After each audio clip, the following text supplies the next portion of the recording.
Hello, everyone. I'm Dr. Rupal Patel, a board member of the Physical Therapy Learning Institute, or PTLI, one of the organizations co-founded by Dr. Lynda D. Woodruff. It is my pleasure to welcome you to the third annual Lynda D. Woodruff Lecture on Diversity, Equity, and Inclusion in Physical Therapy. This annual lecture, a collaborative effort by the Physical Therapy Learning Institute, the American Physical Therapy Association, the American Academy of Physical Therapy, the National Association of Black Physical Therapists, the American Council of Academic Physical Therapy, and the APTA Academy of Education is delivered around Juneteenth in honor of Dr. Woodruff, a pioneer in diversity, equity, and inclusion, or DEI, in physical therapy. Our intent is to ensure that her legacy lives on in a format that ignites action, innovations, and solutions on issues related to DEI. So who was Dr. Lynda D. Woodruff? She has been described as a trailblazer, an educator, a leader, and a soldier for social justice. In 1962, she became one of the first two African-American students to integrate by landmark court order the then segregated public schools in Lynchburg, Virginia. She received her undergraduate degree in 1969 and her graduate degree in physical therapy in 1971, both from Case Western Reserve University, and her PhD from Georgia State University in 1984. Dr. Woodruff's professional career began in 1971 working as a staff PT at the Memorial Hospital in Danville, Virginia, where she began to recognize the devastating impact of health disparities on minority patients. This experience inspired her to envision a broader horizon as a researcher, educator, mentor, and advocate. In 1976, she joined the faculty of the Division of Physical Therapy in the School of Medicine at the University of North Carolina as an assistant professor, becoming the first Black person to hold such a position. Later at Georgia State University, she founded and directed an award-winning minority faculty recruitment and retention program. In 1991, she became the founding chair of the Department of Physical Therapy at North Georgia College, where she developed the first post-baccalaureate physical therapy program in Georgia. She served as a site visitor and commissioner for the Commission on Accreditation for Physical Therapy Education, and later helped build 8 programs around the country. As a scholar, she authored more than 30 publications and gave numerous national and international presentations in the areas of clinical electrophysiology, laser therapy, health disparities, rural health, and problem-based learning pedagogy, to name a few. She was a founding member of the American Academy of Physical Therapy, the North American Association of Laser Therapy, and several other organizations. She was pivotal in establishing the original Advisory Council on Minority Affairs, the Office of Minority Affairs, and several minority scholarships at the APTA. Dr. Woodruff received many professional awards and recognitions. Prominent among these was the APTA's Lucy Blair Service Award. So as you can see, Dr. Woodruff was indeed a trailblazer, an educator, a leader, and a soldier for social justice. It is in that spirit we honor her legacy with this annual lectureship. Dr. Woodruff touched many lives and mentored and housed many students. These protégés affectionately identify themselves as Woody babies. Today, we have one of her Woody babies delivering the third annual Lynda D. Woodruff Lecture. With that, it is my distinct honor and pleasure to introduce you to this year's lecturer, Dr. Lisa VanHoose. Dr. VanHoose is an incredible human. She's an educator, a scholar, a board-certified clinical specialist in oncological physical therapy, a community builder, an innovator, a problem solver, a doer, and a Jedi warrior. Jedi being justice, equity, diversity, and inclusion. Dr. VanHoose received her BS in Health Sciences in 1995 and her MS in Physical Therapy in 1996 from the University of Central Arkansas. In 2011, she completed her PhD in Rehabilitation Science from the University of Kansas Medical Center. Dr. VanHoose has investigated workforce diversification and health disparities since 1995.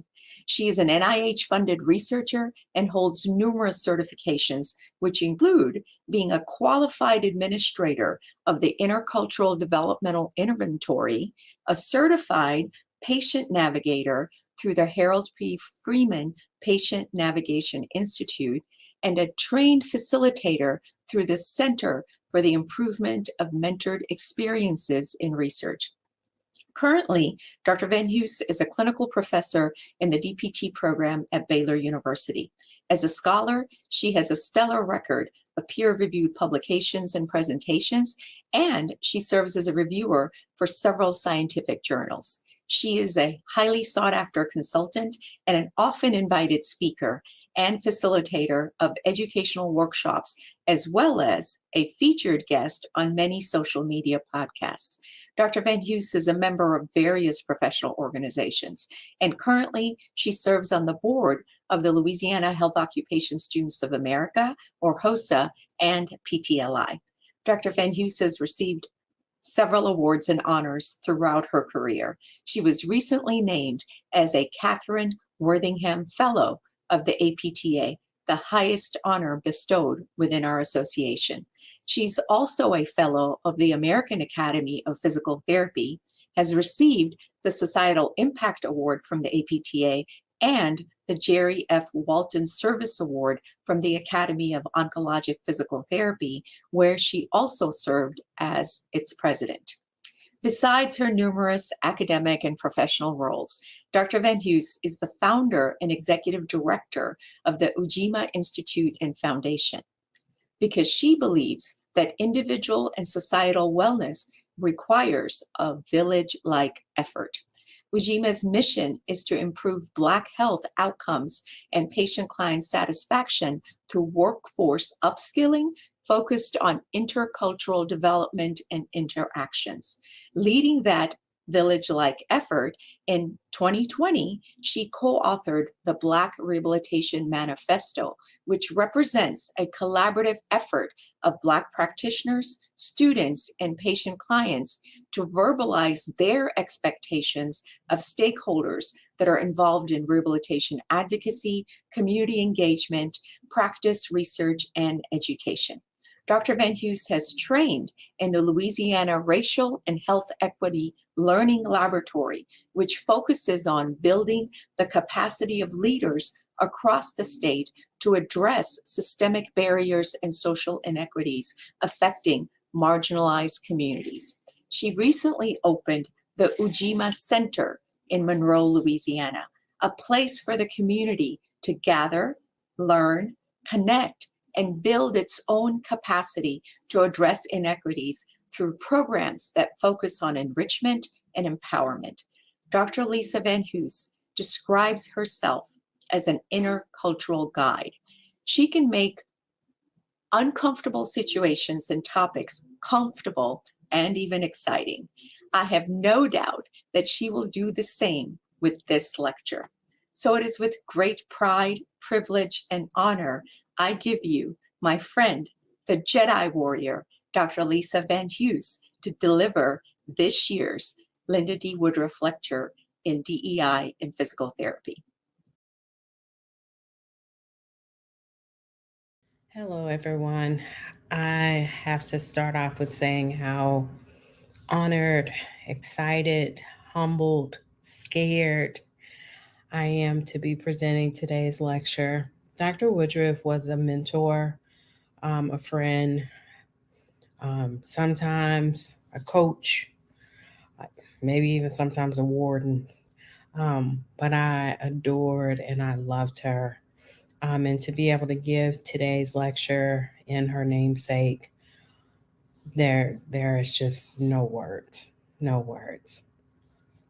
And if you knew Lynda, you knew that she would hold us responsible and accountable for our diversity, equity, and inclusion activities. She would require us to be creative and courageous and to dream really big dreams.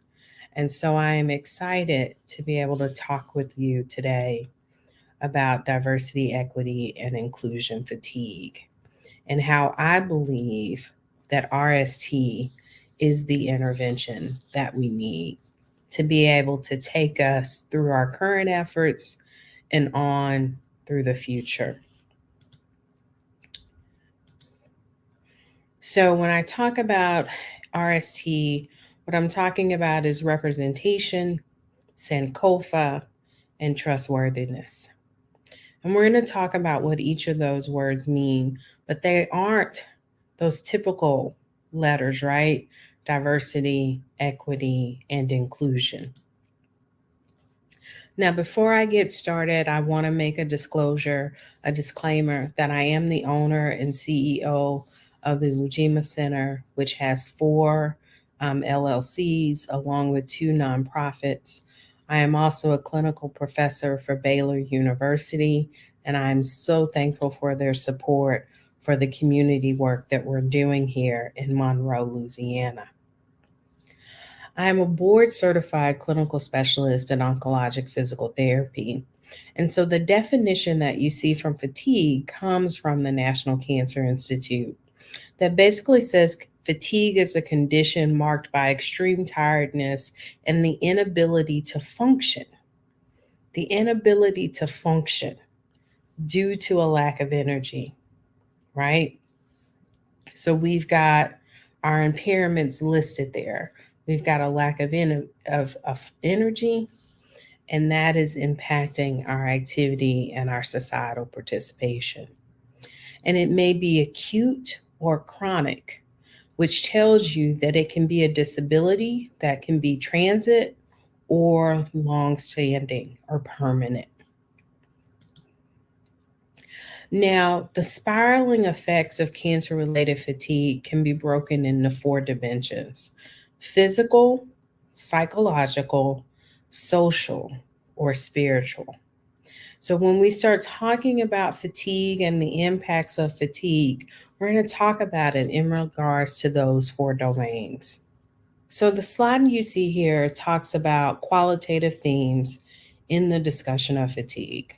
The things we hear are running out of batteries, that's that loss of energy, the perception that fatigue defines a bad life, associated symptoms that show up with fatigue, and then this general thought that you're misunderstood by others, maybe because of your activity level, maybe because of your intentions or lack of intentions. But regardless of the cause of the fatigue, the etiology of it, we hear these common quotes across patients, caregivers, employees. Now, when you start thinking about fatigue as it relates to diversity, first we have to go back to the definition of diversity. The term diversity that we use today actually emerged in 1978.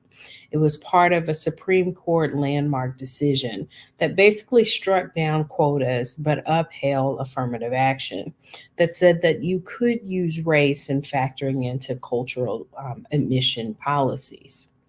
Now, the term diversity fatigue actually came onto the scenes in the 1990s, and it initially described the stress associated with workforce diversification efforts. Now, towards the 2000s is when it actually expanded or evolved into basically a description of any stress associated with any DEI efforts.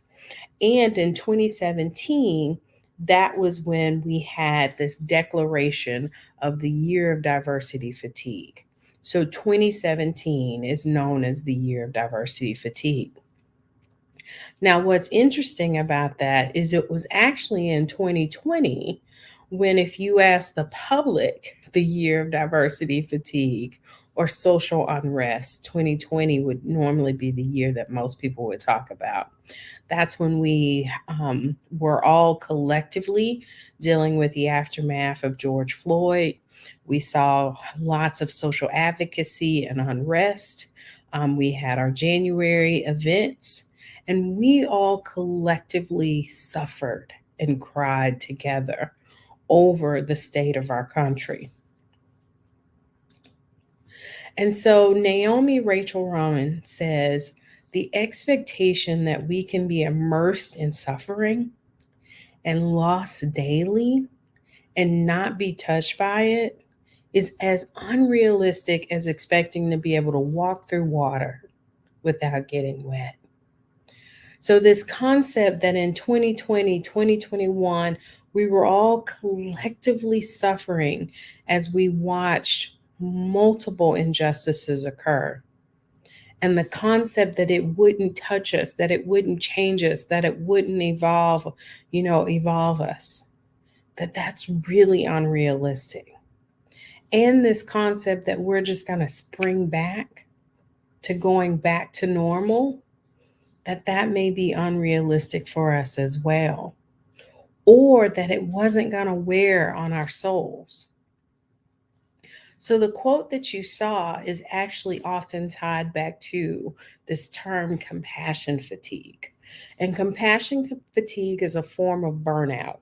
It's a 1992 construct. And if you look in PubMed and you search for the term compassion fatigue, you'll find about roughly 1,500 articles that have been published on the topic. Most of the time it's associated with caring or healing professions, so nursing and social work and medicine. And it is this concept that you're going to face tragedies as a provider that some people also call secondary trauma syndrome, but you're going to ultimately prioritize the needs of others over you, right? And so 2020, 2021 showed us that firsthand, as not only were we dealing with, these social injustices, but we were also dealing with COVID. And so we saw just a ballooning of the data in relationships to compassion fatigue. But compassion fatigue is sometimes used to describe diversity fatigue, but they're actually different things. Diversity fatigue is a form of resistance. It may feel like burnout, but it actually is resistance to DEI change. Now, if you look in PubMed, you'll only find one article, and it's a 2021 article. And that article also talks about how that diversity fatigue is related to resistance. Now, some believe that resistance is because of the loss of workforce homogeneity, that loss of similarity in who you work with actually may result in decreased employee trust levels, right? Because there's accountability in being with your tribe. We have to recognize that. But as your workplace becomes more diversified, as there's going to be conflict because now you've got different opinions and different value systems, that then there may be a decrease in trust and comfortability. So there are some who suggest that, wait a minute, diversification of the workforce, right, may actually suppress the performance measures associated with workforce diversity. So let me say that one more time. That the beneficial impacts of workforce diversity may actually be suppressed because of this decreased trust levels, right? That happens when you lose workforce homogeneity. So that's the other side of diversity.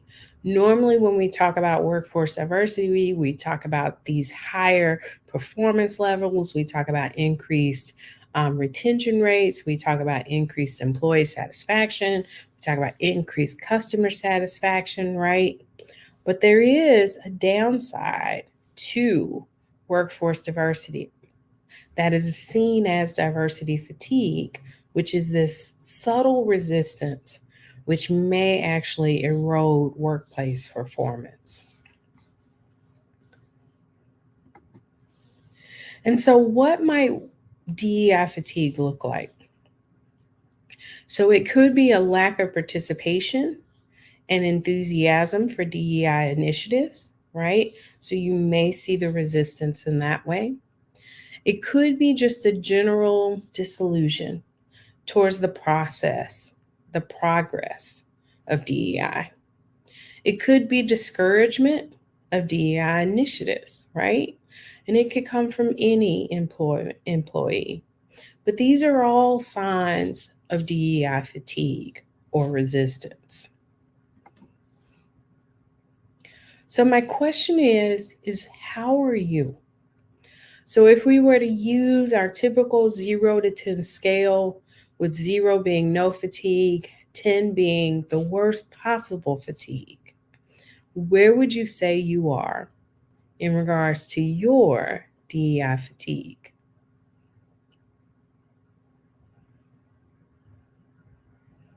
All right, so you've had a chance to self-assess. So now my question is how are we doing as a profession? And how are we doing as a rehabilitation field in regards to DEI fatigue? And not compassion fatigue, but DEI fatigue, that subtle form of resistance to DEI initiatives. And so this is the score that I gave us. I gave us an 8. I actually feel like there are high levels of resistance to activity. I also feel like there's a lot of backlash right now in society and also in the profession related to DEI. I also feel like there's a lot of busyness that may not be going anywhere. And so I want to talk to you a little bit about why I scored it an 8. But I'm open to conversations. But I do feel like there's probably more resistance than we are willing to acknowledge as a profession. And ultimately, the reason why I feel like there's so much resistance is because DEI work is not our hard work as a profession. It may be our hands, it may be our head work, but I don't feel like it's our hard work. And so when you think about this concept of head and hands and heart, right? So head is basically the engagement. Your hands are the enactment, right? So that's going to be the practical application of theory. But your heart is the enablement. It's where you get the connection to the work. It's where you reflect upon the values, and the work is tied to your core values. And so although I see that there are people doing their work and learning their words and learning concepts and using the words, and there are hands that are busy doing work, for much of that work, it is a checklist. It is not a connection. It is a different type of C, right? Because there's a big difference between a checklist and a connection or a collaboration, right? It is tied to being able to say that you did something, even though it may not be part of your value. What you value is the recognition. It's not so much the work, it's the recognition of the work. And so when head and hands meet together, we see that presentation of theory applications. When head and heart meets together, we see the presentation of ideas in classrooms, both academic and practical. Now, when heads and hands and heart come together, we see transformative learning. That is when we transform ourselves, and that's what allows us to transform society. And I also love this last one that talks about that when hands and hearts are together, that's when you see reflection. So when you hear me say that I feel like it is a heart issue, it is because I do not see the reflection. I do not see the transparency and collaboration in the presentation of ideas. And I do not see it woven into the value of who we are as a profession. And I have yet to see transformative change.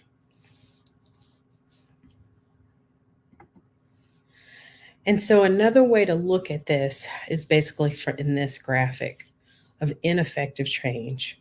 So once again, we've got our head, we've got our heart, we've got our hands. Now, if the head is missing, you will have enthusiasm.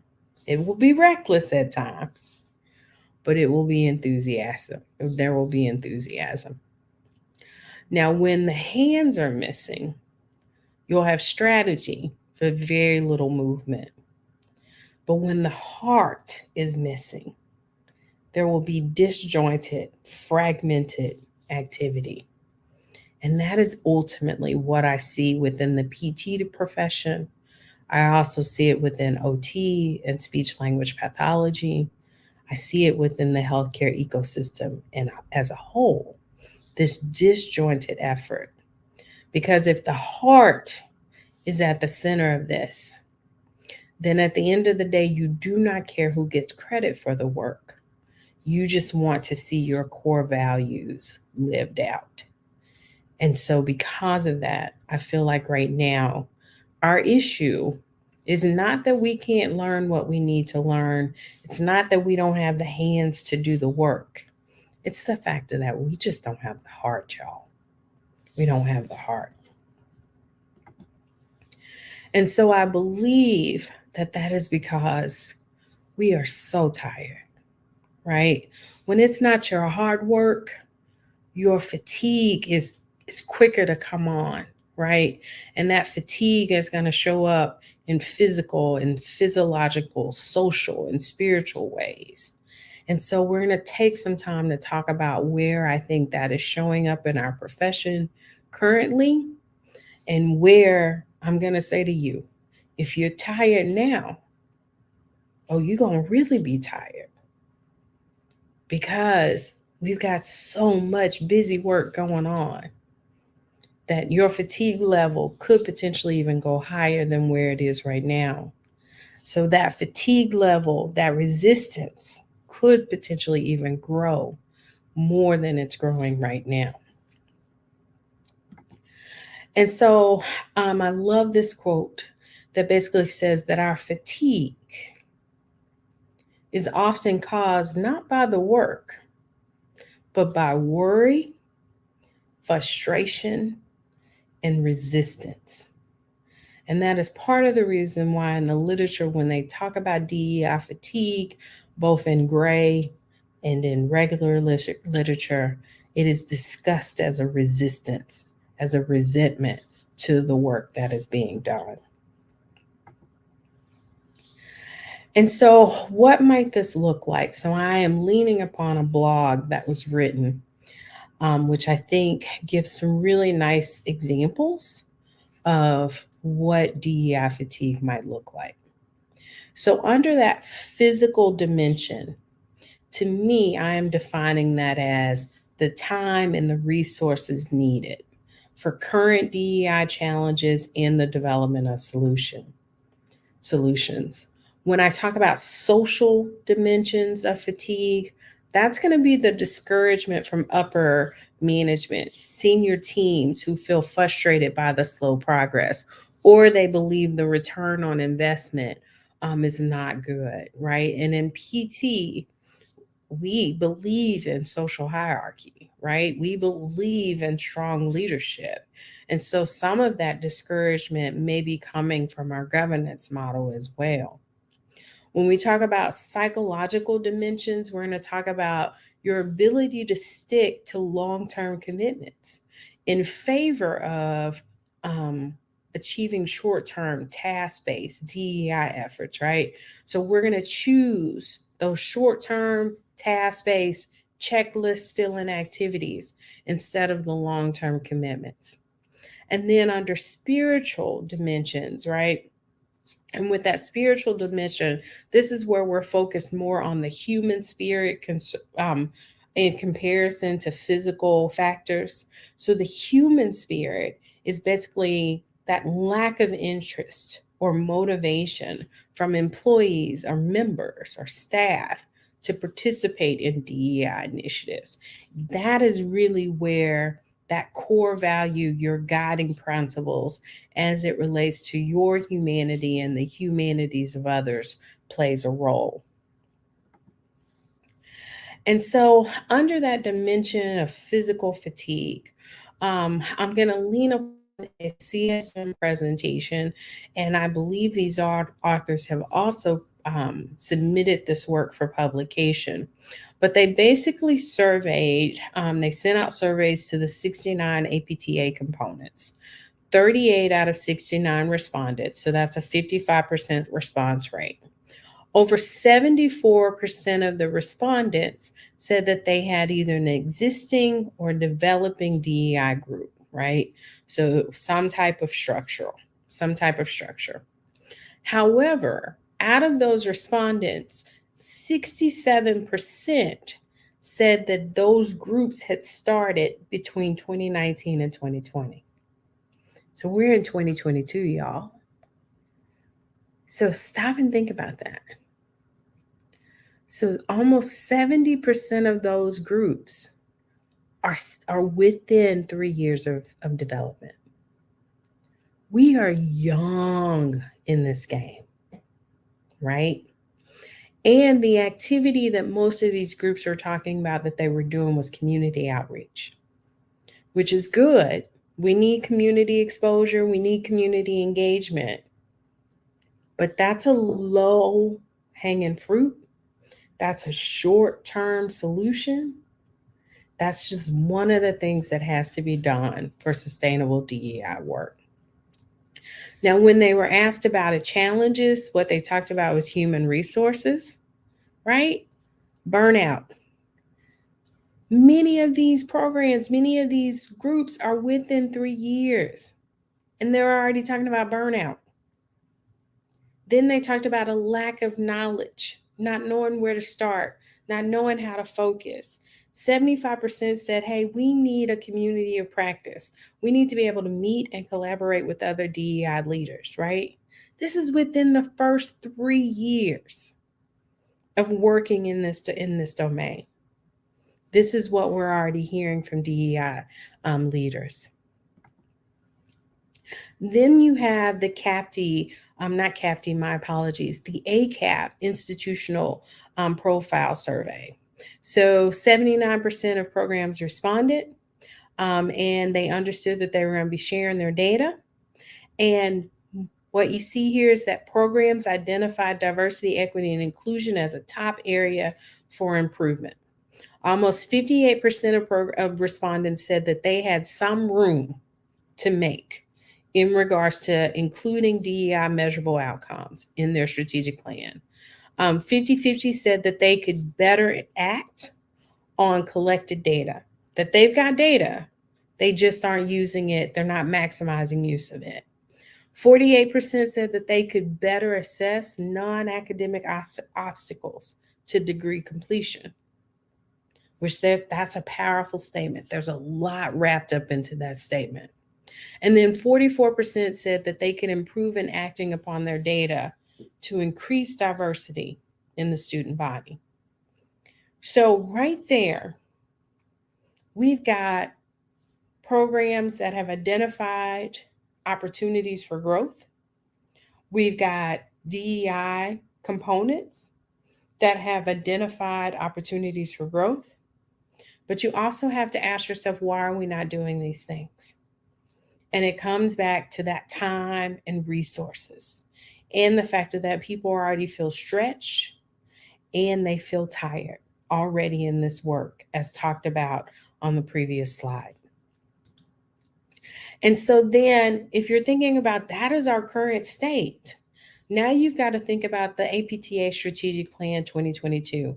And so the green arrows that you see on the slide show where we say that we're going to focus in on diversity and inclusion work. So our mission states that we are building a community that advances the profession of physical therapy to improve the health of society, right? So we are building community, building physical therapy community to do what? To improve the health of society.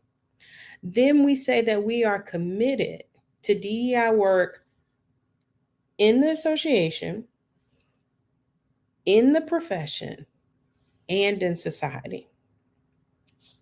And so then underneath our goals, if you look, we talk about the fact that we are going to have unmatched opportunities for belonging, engagement, contribution, right? Then we also talk about how that we're going to address provider health and well-being.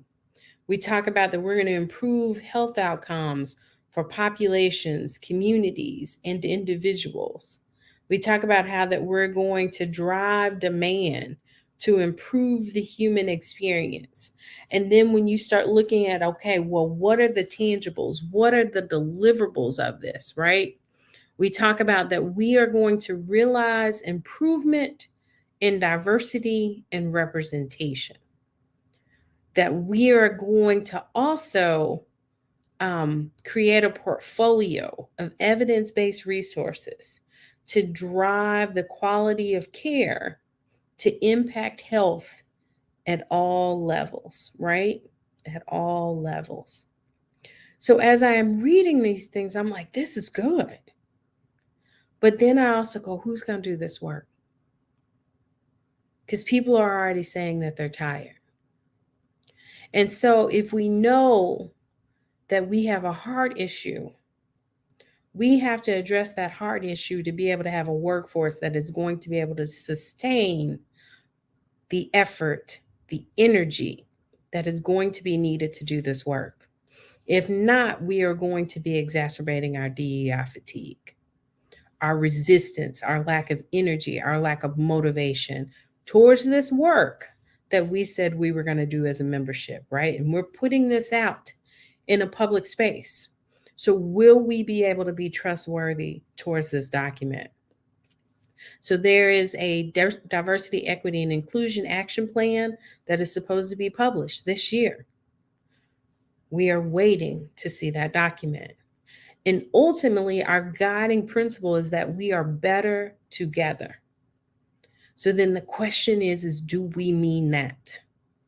Do we mean that when we say that to improve the health of society, we believe that every stakeholder in the APTA community has a role to play?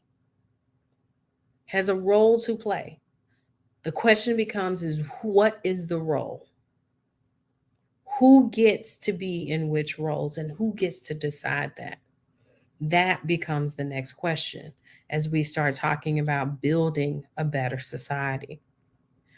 And so then, as we think about the dimension of social fatigue, that takes us to RC 722. So RC 722, and I'm going to take a moment to read this, says that while many of the motions before the House of Delegates over the past few years have addressed pressing social issues, the profession continues to face unaddressed barriers that limit the advancement and practice of physical therapy and may lead to the lack of interest in membership in our association.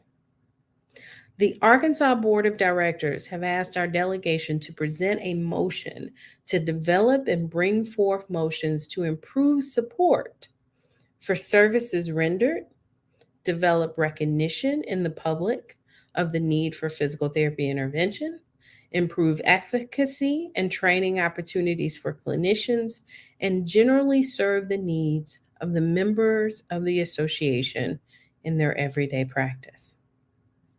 And so I put this RC 722 under discouragement from upper management or senior teams. And the reason why I put it there is because this motion could potentially limit conversations on the House floor as it relates to social issues. We already have a process at hand by which the group decides which motions comes to House. But this particular motion could actually limit conversation even more. And so I want to remind you of two previous lectures. So Dr. Hicks led the first Lynda D. Woodruff lecture in July 2020 when he asked us, who do we want to be? He talked about responsible stewardship of our profession. Then Dr. Portee in June of 2021 talked to us about the road to success. Remember, she mapped it out. And are we ready to change direction? And so as we take a moment to stop and reflect on what both of those two leaders in our field said, you tell me, did their statements align with what we see happening with RC7 2022? Because Dr. Hicks talked about the association between the lack of community engagement and the lack of diversity in physical therapy, and ultimately the role they play in the disparities that we see in the provision of physical therapy services and unequal access to care. And he went on to describe the overarching premise where he says that we can't address our mission and vision. We can't successfully transform our society, which includes all people, if we do not fully engage. Does RC 7 2022 allow our delegates to fully engage? Does it allow our members to fully engage? Or does it limit dialogue, discourse, and engagement? But what Dr. Hicks talked to us about is that we needed to fully engage and consider the needs of all constituent groups within our society. That requires conversation. Brave, safe, vulnerable conversations, even on the House floor. Now, he did go on to talk about the fact that we have to develop a stewardship plan that ensures the long-term viability of our profession, right? We've got to be about the business of PT, we agree. But the data is very strong that in medicine, in nursing, in dentistry, in any healthcare field, including physical therapy, 80% of your patient and client outcomes are going to be based on social and structural determinants of health.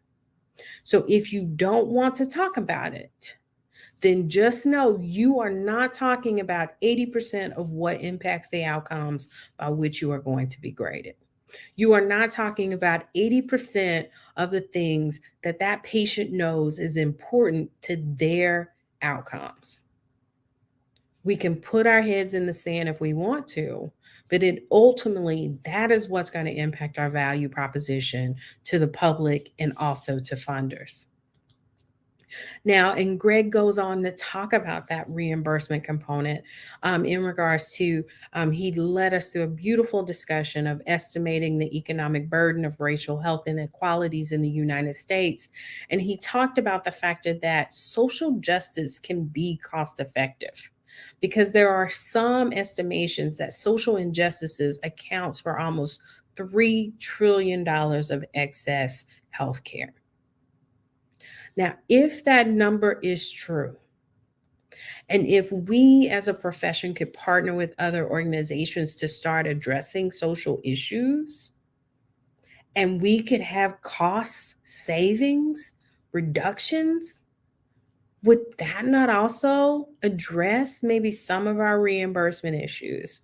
Maybe the focus does not need to be so much on us, but maybe by taking care of others, then those others end up taking care of us. Because there is self-advocacy and then there's community advocacy. And we've really got to ask ourselves, which one are we focused on and why? And is it really going to get us to the place that it needs to get us to? And so that takes me to Dr. Porte's lecture, where she challenged the House of Delegates to recognize the issues of systemic racism. And she said, present actions and activities to advance racial equity throughout all appropriate APTA departments and programs. And I do not believe that RC 722 answers this call. I believe that it's in direct opposition to what Dr. Porte challenged us to do, because you are potentially limiting conversation about those determining factors that are fueling these isms that we see in our society. And so once again, why are we doing those things? So then when we move to psychological fatigue, right? So this is one's ability to stick with the long-term commitments. If you break back down Dr. Hicks's lecture, he talked about healthcare disparities and physical therapy research. And I'm excited to say that our numbers have actually improved, right? We went from 48 to 118 articles. We went from 0.24% to 0.4%. We're way behind nursing and dentistry and pharmacy, but we did see progress. Dr. Hicks talked about the need for a clinical research agenda that would focus on disparities work and how we could leverage CoStar for that. He talked about the need to increase our efforts to diversify our participant samples.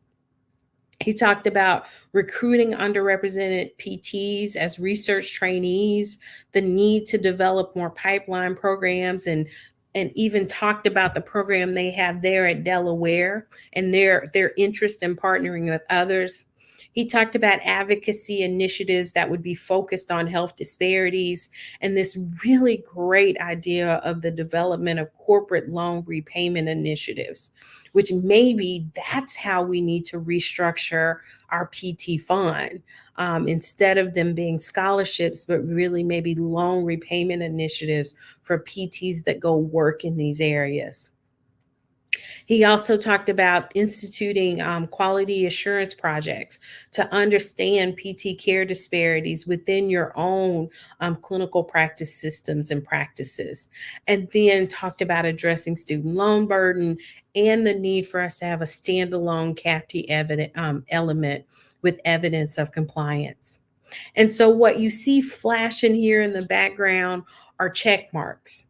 And so basically, I went back through Dr. Hicks's lecture, and then I went through what has happened since his lecture and said, okay, where have we started activity? And that was how the check marks were identified. And so to come up with the check mark system, I used a process known as the 4 stages of the creative process. And so the paper that it's pulled from is calling Leading Others to Think Innovatively Together. And so stage 1 is generating.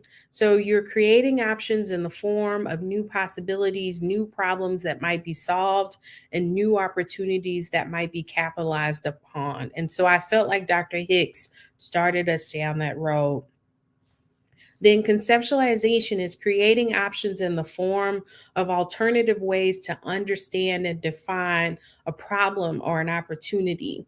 Stage 3 is creating options in the forms of ways to get an idea to work in practice and uncovering all the factors that go into successful implementation. And then stage 4 is the implementation, where you're creating options in the form of actions that get results and gain acceptance. And so I felt like Dr. Hicks started us down stage 1. So if I was able to find data through website searches, through reports that said, okay, here is what we're doing in regards to stage 2 or above, I gave it a check mark. So that was my scoring system that I used.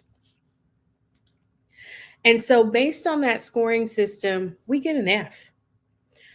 When I went back through those items that Dr. Hicks had identified in the first Lynda D. Woodruff lecture, and I looked for stage 2 or higher in regards to those creative process steps, I was only able to identify around 4 of them. And so that was 44%.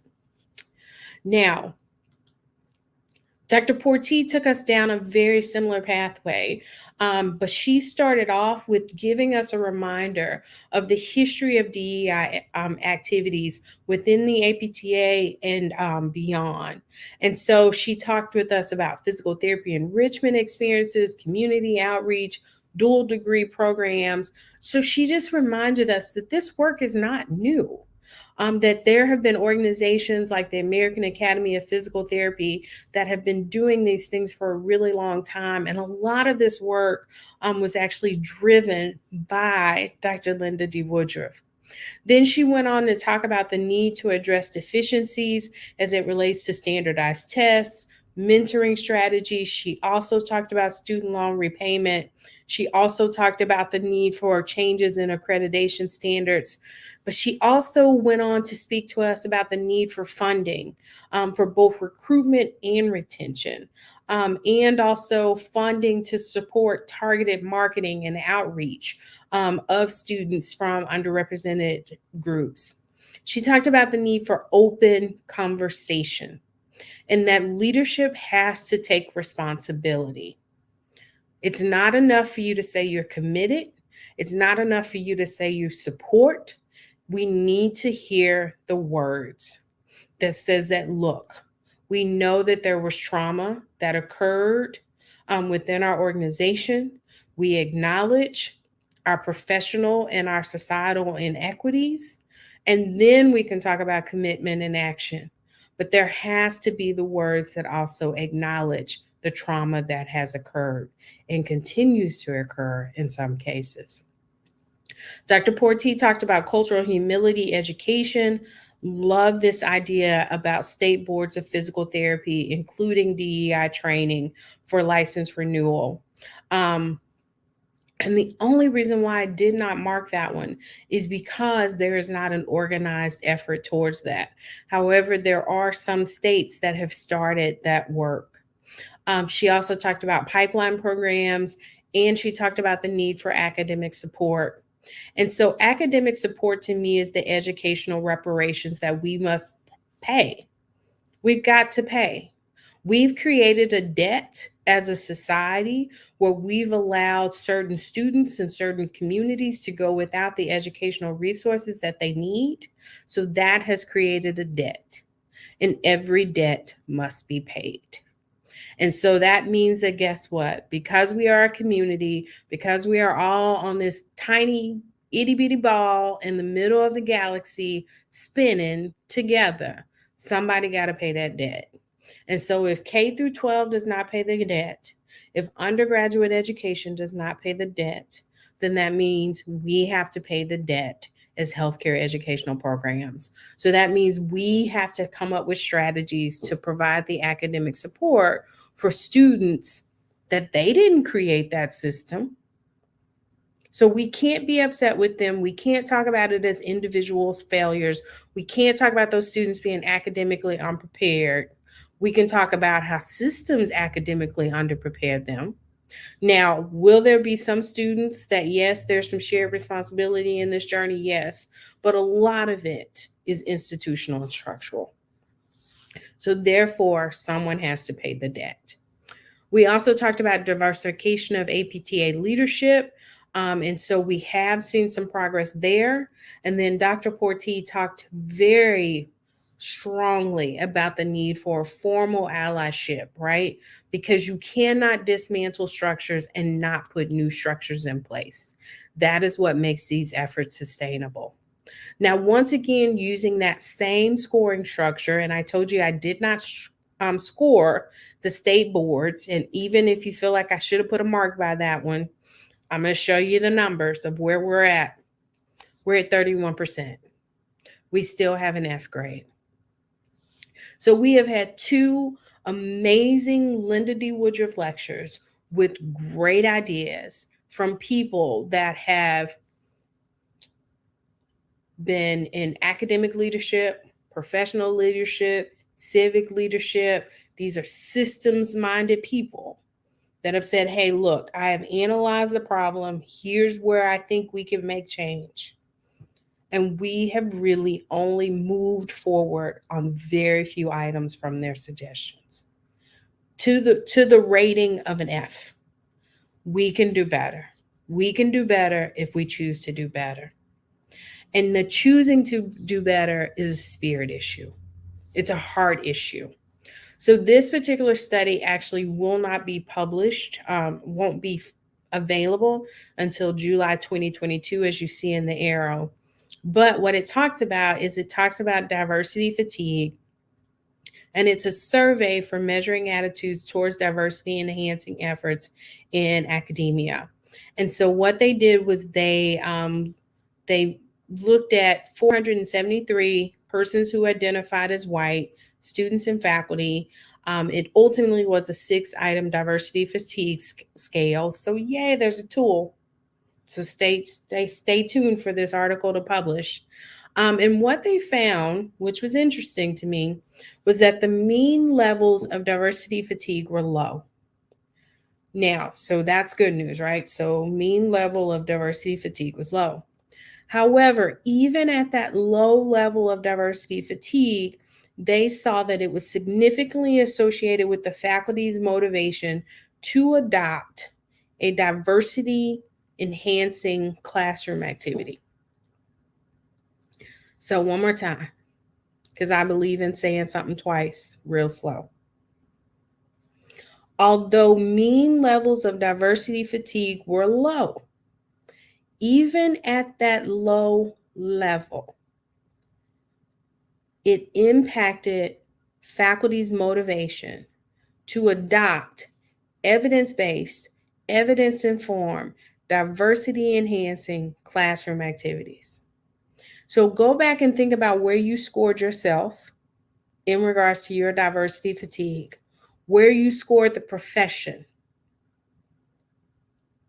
Even if you were low, this particular study says it might have an impact on your desire, on your spirit to adopt diversity enhancing activities in your classroom. Excuse me. So can you imagine for those persons who are at moderate, at high levels? I put the profession at an 8.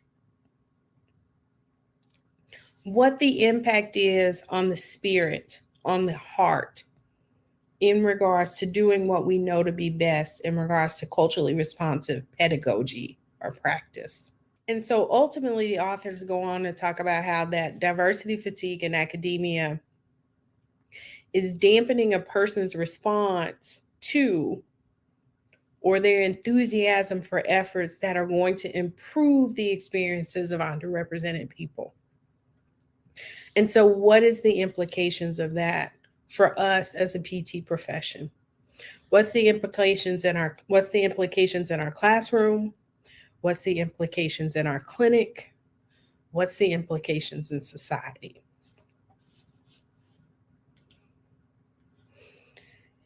And so, yeah, you're exhausted. You're exhausted from trying to be stronger than you feel right now. Because for some of you, this is all hands and head. And that's okay. Because we as a society, we have to take ownership that we created a world where many of you didn't have to practice, right? We created a world that was focused on your comfortability. It was focused on making you feel safe, because by making you feel safe, that made us feel safe. And so because of that, we created a weakness in you. We created a dysfunction. We co-created that with you. Let me not take all the ownership, but we co-created that with you. And for those reasons, as we as a collective unit have said, okay, we're now ready to do this DEI work together, you're tired. You are tired. You are exhausted from trying to be stronger than you feel. You are exhausted from saying, wait a minute, I didn't sign up for all of this. And so with that, I want you to think about how you feel in terms of disability. Because a disability is any condition of the body or mind that makes it more difficult for a person with that condition to do certain activities and interact with the world around them. And so that definition of disability can be related to those who have a record of such an impairment, even if they do not currently have the disability, right? So there is a time component to it. It can be transit, it can be permanent. It can also include individuals who do not have a disability but are regarded as having a disability. So you may not see it, but someone else may recognize it, right? This inability or this difficulty to do certain activities and interact with the world around you. And so some of those certain activities are called major life activities, and they include but are not limited to things like learning, reading, concentrating, thinking, communicating, working, some of those basic ADLs, also maintaining social relationships. And so as you think about that definition of disability and also the major life activities that are impacted by it, we know from the literature that fatigue and disability go hand in hand, that there is a greater risk for those who have a disability to experience fatigue, and that fatigue risk actually increases with age, and that disability is reported at higher levels than compared to the normal population or the normative or general population. And so I offer this concept to you that diversity fatigue causes structural and functional impairments. And that then those impairments manifest themselves as activity restrictions. Your inability to remember the lessons from the past. All those items that Dr. Porti talked about, many of you that are listening to me speak, you were here when they were initiated. You were here when they were being talked about, but you didn't remember them. Or maybe you remembered them, but you didn't learn from them, right? For many of us, we all went through 2019, 2020, 2021 together. Did we learn from it? Or have we already forgotten? Are we having an issue with our memory? Also, communication. Your ability to communicate with people that are different from you. Not your ability to tell people stuff, but your ability to communicate with people. Your ability to develop and maintain social and professional relationships. And your ability to have productive movement. I would say that all of these are manifestations of diversity fatigue as a condition. And because of that diversity fatigue, I believe that we have an intercultural developmental disability as a profession.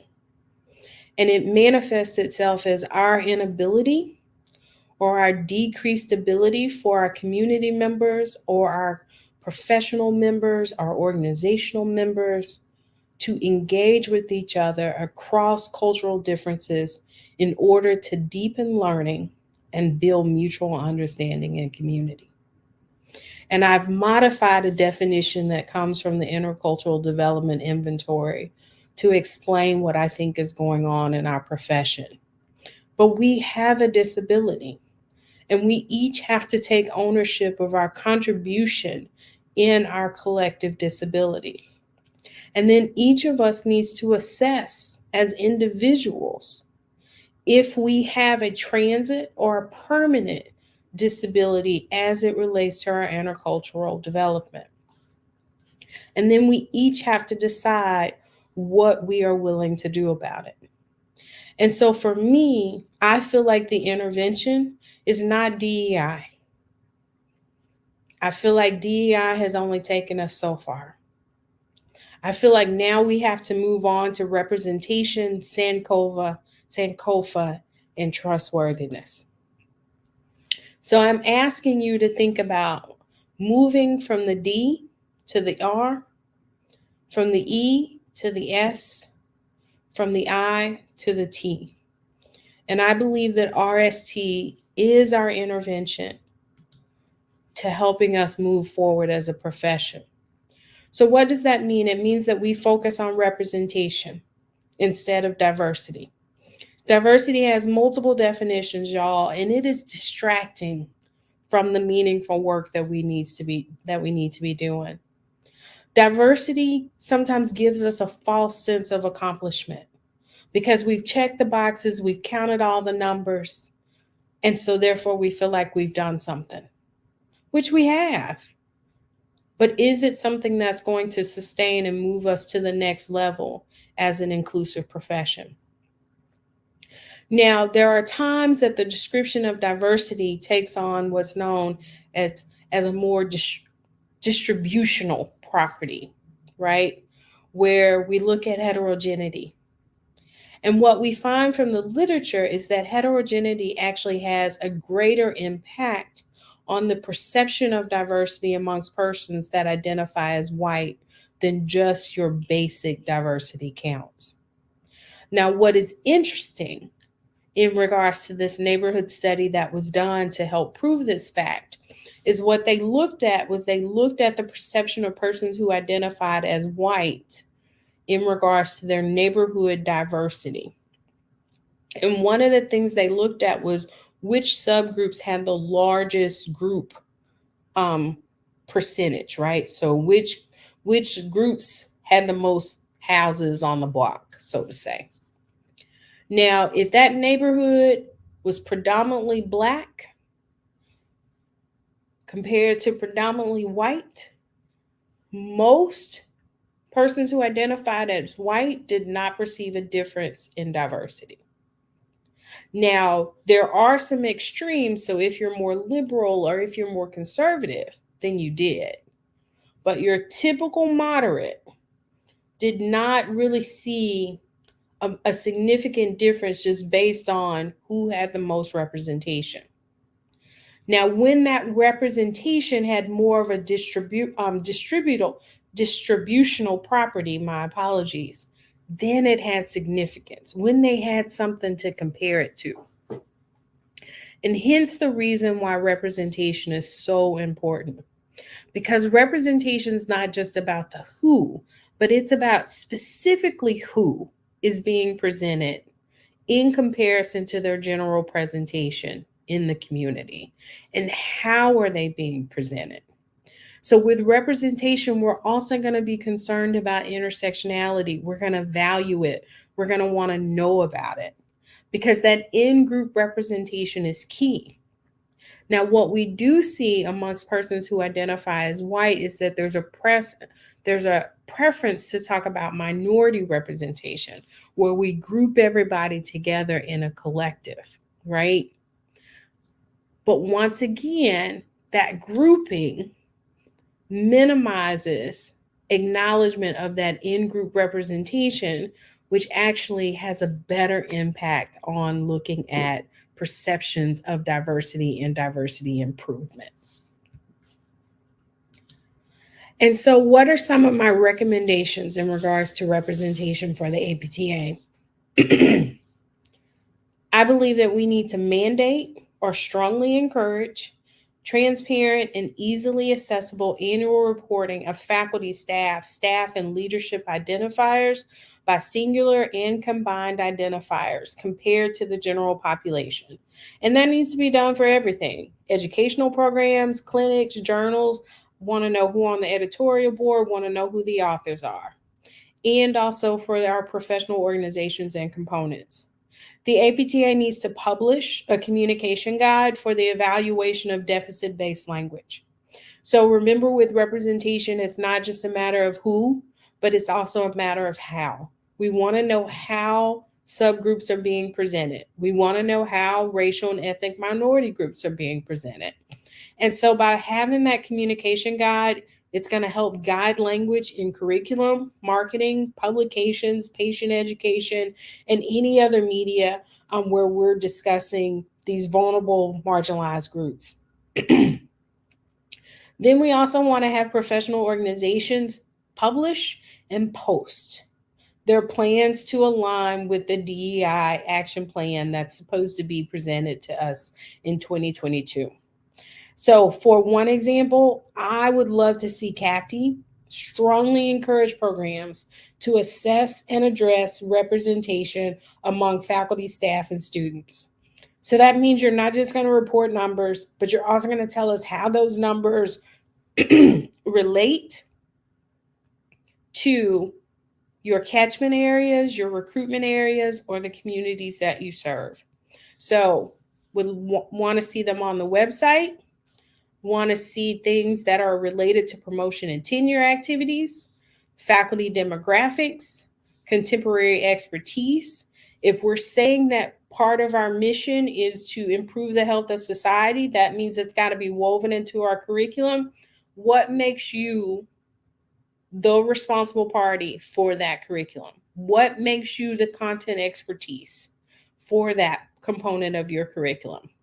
We also want to see how it's going to be woven into curricular design and what instructional strategies are you using. Culturally responsive pedagogy, culturally sensitive pedagogy, universal designs of learning. We want to know what you are using to promote the missions that you speak about. All right. And so here's another example of representation and an opportunity for us as an organization. So Dr. Hicks talked a lot about CoStar and the benefits of the program, and we agree and celebrate each and every last one of the awardees on this slide. If you look at who our current awardees are, those will be the three persons on the left panel. And then also if you look at our past CoStar faculty fellows, just from visual counts, I can see some diversity amongst the genders. There's probably also neurocognitive diversity here. There's probably geographical diversity here, but it would be nice for me not to have to assume. Collect the data and put it in a public space. This also would allow people to understand where we need targeted areas for representation, and it would allow potential candidates to understand which organizations may be more responsive and more sensitive to their lived journeys and also are going to take better care of them as fellows. So just put it out there in a transparent space and let people make decisions on their own. And so what that may look like is the expansion of diversity targeted opportunities. So CoStar has already started this with their predoctoral work. They could expand that to faculty and postdoc opportunities, having a diversity impact report. So the identifiers of the awardees, as I've already discussed, an identification of health disparities work. Tell us more about the research that they're doing, and also tell us about who are they enrolling. So an identification of research participants just based on maybe racial and ethnic demographics to start off with, or other psychographics that may be available. So PTLI, I am excited to announce, has actually started its own diversity targeted opportunity. So they are going to be providing scholarships with a priority towards persons who identify from underrepresented groups. And basically those scholarship monies are going to allow them to participate in things like Tiger and Gamer, so that we can increase the diversity in our research workforce. And that's a great, easy model of how to use maybe a smaller budget to have a large impact. We're also talking about mentoring opportunities that might be available within PTLI from persons who may have been from historically excluded groups as well. So there's a lot of creative ideas and ways in which to improve representation. Now, as we shift to the S, Sankofa, Sankofa basically means that it is not taboo to fetch what is at risk of being left behind. It means to reach back to knowledge gained in the past, as you see the bird doing, right? Reaching back and bringing it into the present in order to make positive progress. And so equity cannot be obtained without Sankofa. My recommendations there for us to reach back for the knowledge is I think everyone needs to review Dr. Porte's Lynda D. Woodruff lecture for a historical overview of DEI efforts to make sure that we're not recreating the wheel. There may be some things that we could very easily revitalize and bring back. APTA, CAPD, and ACAP need to launch DEI dashboards, which would allow us to increase communication and also organize efforts. Then the second thing is bring that knowledge to the present. We need to decrease access to barriers to organizational data sets. It is time. The excuses must end. We need to figure out a way to allow for investigators to get access to data sets. We need to launch an APTA-sponsored institutional review board, which would then decrease the burden upon investigators who aren't associated with the academy to participate in research. Then research funds need to be prioritized based on health disparities focus. I feel like that needs to happen across all of APTA funding mechanisms. If it is if it's research dollars, you need to be able to speak to how it impacts health disparities. If we say we're improving health, then we need to be tracking it and using our dollars in alignment with that. Then we need to publish short, intermediate, and long-term spending plan for the PT fund that includes more than scholarships. I think I discussed earlier as I was talking about recommendations from Dr. Hicks that maybe we take that money that we're using for scholarships, and once a student completes their PT training and has gone on to complete their MPTE, then we do a loan repayment. We just send a check and pay off a piece of their loan. There may be other ways in which for us to do this model. Also looking at faculty development, how can we use those monies in that way? And also, could we take some of that money and push it towards health disparities research as well? Would also like to see, could we use money to help incentivize, support some of our programs that are trying really creative retention activities out here to lower the attrition rates that we see for Black and Brown students as well. And then under positive progress, focus DEI efforts on the greatest need and past trauma. So national and state advocacy work needs to be informed by relevant community groups. You've got the AAPT, you've got the group that is associated with international trained foreign therapists. You've got the National Association of Black PT. I believe there's also a Latino Hispanic physiotherapy group as well. When you're coming up with these advocacy projects, why are you not reaching back out and talking to our groups and asking how these advocacy efforts are going to impact the communities that we represent? And then the next thing is to stop being scared to talk about and act on Black issues. It is time for us to move on past that. I love this quote that basically was talking about the qualitative themes of fatigue. And so what the person was saying was that sometimes it's just basic ignorance, right? That someone may not be aware of fatigue or they've never heard of the fatigue that's involved. And why would they know that, right? Unless they've got someone at home who's complaining of it. And so then that person, as you're discussing your fatigue, they say, oh yeah, I get tired too. And so then you start thinking, no, you don't know. You have no clue what I'm talking about. And so with DEI fatigue, we're talking about the resistance related to DEI activity. But there also is DEI fatigue related to the emotional burden associated with your lived experience. So those are two different things. So there's DEI fatigue, that is this resistance, right, that we're talking about. And then there is DEI emotional fatigue, which is part of that tax that you pay to live in the United States, which I'm talking about American related fatigue, but there are also cultural fatigue that occurs in other countries. But there's often times where when you are someone who's from a marginalized, historically excluded community, you're like, I'm really just tired of talking about this. And then someone who represents a dominant culture or multiple dominant cultures are like, yeah, me too, right? Know that you are potentially talking about two different things, because that DEI fatigue, as we're defining as this basically resistance, that is a choice.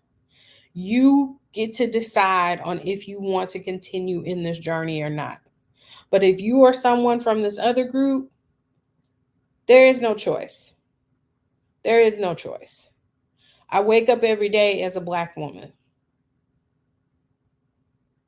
And so there's a certain amount of this work I have to do anyway because it is tied to my survival. So when the bottom of this quote says, you know, no, you don't. You don't know. You really, truthfully do not know. And so it doesn't mean that we can't talk about it. It just means that you just have to recognize that these two things are not the same. And I will also say there are a variety of different dimensions of diversity. And there's a conversation out here right now that the LGBTQ plus experience is the same as the Black experience. That is not true either. It is not true. Yes, there is a lot of trauma that is occurring right now for our persons from that community. And we are putting our arms around you, and we are loving you, and we are supporting with you, and we are standing with you. But our experiences are not the same. The frameworks of marginalization may be the same, but it does not make the experience same. And I am comfortable enough saying that when I look at the data, I do not care what dimension of diversity that we're talking about, be it occupation, be it educational attainment, be it LGBTQ plus issues, be it geographical issues. If I add Blackness into that, and now I've created an intersectionality, the outcomes will always be worse. And it is not just an individual issue. There is structural and systemic anti-Black behaviors that have to stop within the profession and society. And we try to minimize it by grouping it, by comparing it to other dimensions of diversity, to other subgroups of racial and ethnic groups. It just needs to stop. It is not the same experience, in my opinion. There are commonalities, but they are not the same. And so I like this quote from Rachel Carlisle, which basically says that white feelings, white comfortability, white fragility should never be held in higher regard than Black lives. And I've seen it firsthand in my many, many decades of being a PT. We will talk about a ton of social issues, but when it comes time to talk about a social issue related to Black people, we pivot quickly. We will minimize it. We will pick up another group's issue. We will change focus, and it is no longer acceptable. If we are really going to make a sustainable effort as it relates to DEI issues, then the principle of Sankofa says that we have to deal with issues related to Black people within the profession and within communities, because that is where some of the greatest trauma and injustices are. Yes, there are injustices for other groups, but some of the greatest injustices are within the Black community, the greatest and longest in duration. Now, there are other groups, so don't come for me, because you can miss me with that. But I am not going to back down on this issue about these anti-Black mental behaviors, attitudes, and practices. Now, the other thing is that I once talked about data and someone asked me in a very public space, well, who did that analysis? That is a microaggression. A better question, a more inclusive question would have been how was the analysis done? So on the second bullet where it talks about high attrition rates, Paula Johnson is getting ready to finish up her dissertation work, and she is going to blow your mind with some of the data. And this is not just about student performance. It's not just about individual factors. We have systemic and structural factors that we must address regarding these high attrition rates that we see for students. And we're now also seeing it for faculty. What you see on the right-hand side is that if you do a PubMed search looking up anti-Blackness, you're going to see about 194 articles published on this topic. That is actually more articles than what we have published in regards to health disparities in physical therapy. I'm just going to let that sit in.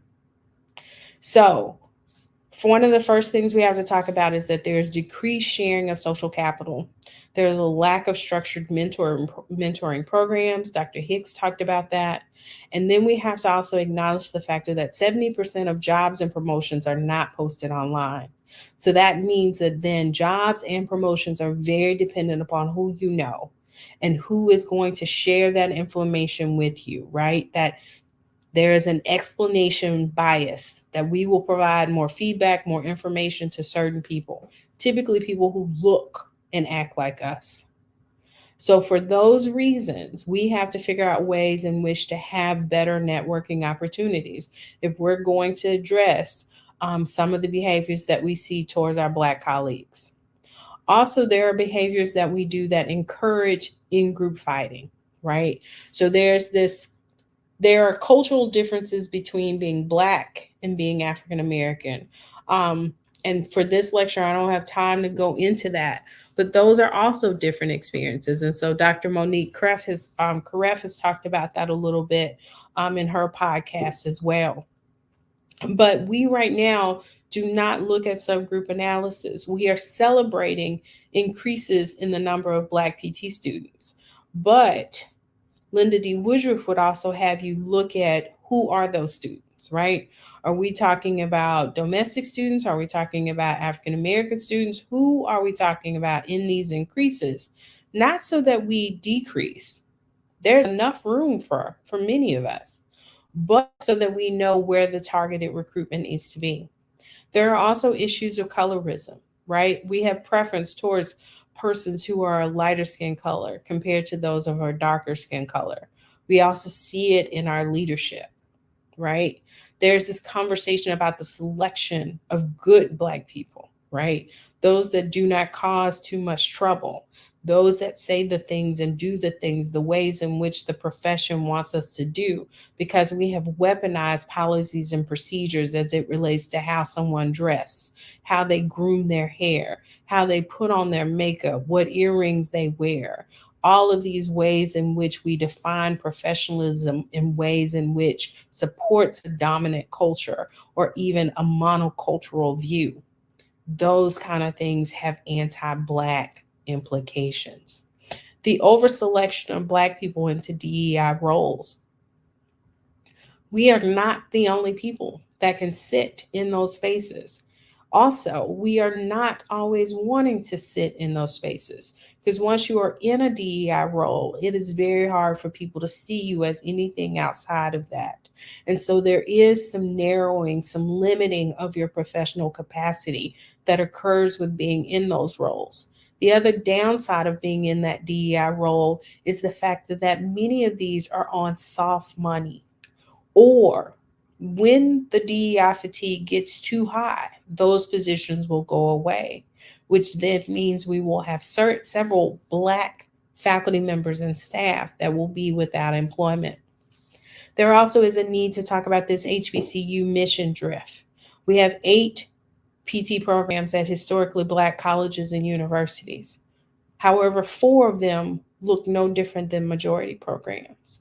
How is that? How are you on a campus with an undergraduate population that is highly African American, Black, brown, but when we look at your PT program, it looks no different than if you were somewhere else? Can we talk about that mission drift? Also, often when we talk about our Black and brown students, the conversation goes towards individual financial hardships and focuses on those individual factors. We need to elevate that conversation to talking about systemic and structural factors and what is it that we can change within our spheres of influence, within the academy, to address that. And then lastly, when we start talking about Black issues, pause on the collective DEI conversation, pause on the big D conversation. Yes, there are commonalities. There are commonalities across all marginalized groups. There are commonalities across all minoritized groups. But there are unique issues that must be addressed specifically for those groups. And especially when we're talking about Black issues. We do not need the collective conversation. We do not need the collective data analysis. If we are going to make significant change on outcomes related to Black people within the profession, we got to look at the Black people issues, and we've got to be willing to talk about them. Yes, do they have intersectionality? Yes. Do they have in-group variation? Yes. Yes. And all of that can be accommodated for. But the primary factor in our analysis needs to be their experience as a Black person. We do that with other communities automatically now. The precedence is already there. But what I see is that when we get ready to talk about Black people issues, we run, and we run fast. And those things must stop. And Lynda would want them to stop. Because when we decide to run, when we decide to be silent, it is felt. It's felt as a betrayal. And I know many of you love a good Martin Luther King quote. And so this is the one I want you to remember, that there comes a time when silence is betrayal. And so it is time for you to decide on who you're going to be and what you're going to say. Because as I get ready to close up that last letter, we've talked about representation, we've talked about Sankofa, that last letter is a T. That T is trustworthiness. And so trust is defined as a physiological state comprising the intention to accept vulnerability based on the positive expectation of the intentions or behaviors as another. So what I am saying to you is that I, as the trustor, I choose to trust you. I choose to be vulnerable. I hope I have positive expectations regarding your behaviors. And so what you see underneath this is the work is a research project from 2015 where they looked at the association between trust and DEI practices and inclusion. And what they found was that inclusion is the moderator of trust. And basically what their findings was that increased engagement, be it member engagement, employee engagement, however you want to define it, required diversity practices that were focused on representation and trust. And that high levels of inclusion are needed for diversity efforts to be viewed as positive, for you to not have as much DEI fatigue. And that those high levels of inclusion are basically the same as what would be called a trust climate. So that trust climate is a significant partial mediator between diversity and engagement. And so organizations need to focus on diversity as it relates to representation. They need to focus on trust climates and the perception of inclusion. And so here's a theoretical model of what that looks like. So we've got our workforce diversification, where we're looking at fairness, we're trying to decrease blindness, we're trying to decrease homogeneity. And then for diversity fatigue, we're looking at trust and we're looking at emotional tiredness. Because remember, those are different things. They can be components of each other, but they are different things. And then ultimately, those are going to impact overall performance. And so the Deloitte 2021 survey, once again, stated that we want to trust you, right? If you look at these numbers, 80, 84%, 80% said they trust their organizations, they trust their leaders, they trust commitment. And then even when you break that down into subgroups, right? So ethnic and racial diversity, LGBTQ plus diversity, when you start looking at non-binary, non-gender conforming, we trust you. We believe what you say. But the issue is that we will lose trust if you are not trustworthy, right? And so what you see here on this particular slide is it talks about that 40% of total respondents said they would consider leaving an organization that does not fulfill its DEI commitments. So as you think about the APTA components, as you think about CAPTI, as you think about ACAP, the needed summit that's happening, we are watching. We are engaging, we are hopeful, but we are watching. You will also see on here that 45% of respondents between the ages of 18 to 44 said that they are also watching, regardless of racial and ethnic minority status. These younger generations value DEI work. They value multicultural perspective. So this becomes an issue for the profession in regards to sustainability. 56% of total respondents said that they would not be comfortable recommending a place. So yes, there's a large conversation going on about return on investment in regards to student loan debt and income potential, but some of that is also wrapped around our inclusion, are we an inclusive profession? Would someone recommend us in regards to a profession that's going to take care of you, love you, welcome you as one of their own? Because remember, trustworthiness breaks down into your ability. So your technical ability to do what you've been trusted to do. So all those things that are on that strategic plan, all those things that your components are telling people you're going to do you have the ability to do them? Then your benevolence, right? So a belief within the truster that the target cares about the truster, right? I can't really say that I feel like I am cared for as a Black physical therapist. I feel like I am cared for as a physical therapist. But sometimes I wonder about my Blackness. There's also trustworthiness in regards to integrity, which is a belief within the truster that the target adheres to acceptable internal moral code. That is that heart. That is the heart. The heart is what maintains the integrity and the sustainability of the work. So then trust is based on trustworthiness and also motivation. And based on that Deloitte study, we are motivated. We want to believe in you.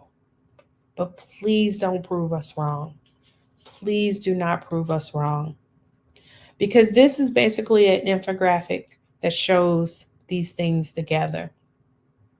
So trustworthiness is the characteristics that support and inspire trust.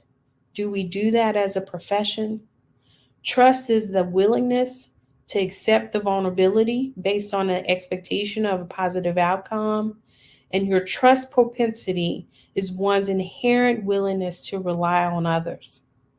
And I do believe that for those of us that represent marginalized, minoritized communities, we have had to live in a world where we try to have more hope and more trust.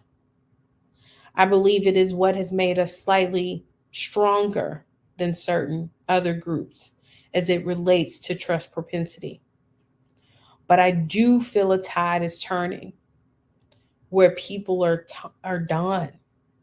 They're done handing out trust to those that are not trustworthy. So use that trust, recognize it as a gift and nothing more. It is not a requirement. It is not your right. It is a gift. So, my recommendation is that we invest in training for professional and educational leaders, that those leaders learn to be able to identify and communicate structural and systemic factors, that we assess and publish annually their progress in building intercultural competence, and that we assess benevolence.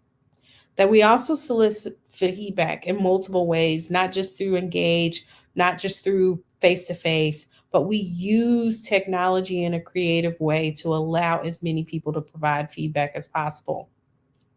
For intent, because trustworthiness has a competence and an intent component to it, revisit the first and the second Lynda D. Woodruff lectures. Also, revisit listening sessions that you've gone to. And then do what you say you are going to do in your action plans. And if changes are needed, then have a conversation about it. Because if a decision impacts more than you, then it cannot be a solo decision. It should not be a solo decision. And so ultimately, I want to thank you for the opportunity to talk about DEI fatigue. I do believe that RST is the intervention that we need. And basically, it is a focus on representations and Sankofa and trustworthiness. And so ultimately, I believe we have an intercultural developmental disability as a profession due to multidimensional DEI fatigue. So to address that, I think we have to focus on representation. We have to really get a heart for this work. We need to look at the distribution of different subgroups, different dimensions of diversity. We need to value who they are, why we need them, not look at it in regards to a deficit model in regards to those groups, but how those groups actually make us better and stronger. We need to remember the knowledge of the past and bring it into the future. That is the head work we have to do. That is the Sankofa. And then our hands, we need to be trustworthy. We need to do what we say we're going to do. We need to have the ability. We need to care for those that we've been able to interact with. And we need to have integrity. So I want to thank you so much for the opportunity to present the third Lynda D. Woodruff lecture. Lynda was an amazing mentor to me. She was a woman of action. She would require us to be people of action. Thank you so much. And I look forward to seeing how you have learned, how you have listened, how you have remembered, how you have addressed the DEI fatigue within our profession. Thank you. Thank you, Dr. VanHoose, for being our intercultural guide and delivering such an inspiring lecture, and for continuing the trailblazing legacy of Dr. Woodruff. I know she's beaming down with pride at her Woody baby today. With this annual lecture, we hope to create a platform to address systemic barriers to opportunities and access for underrepresented minorities in our profession. In that spirit, I ask that you please consider donating to one of the funds designated by the co-sponsoring organizations linked on this page. Thank you for watching the lecture. Now, please stay tuned for the post-lecture live panel discussion.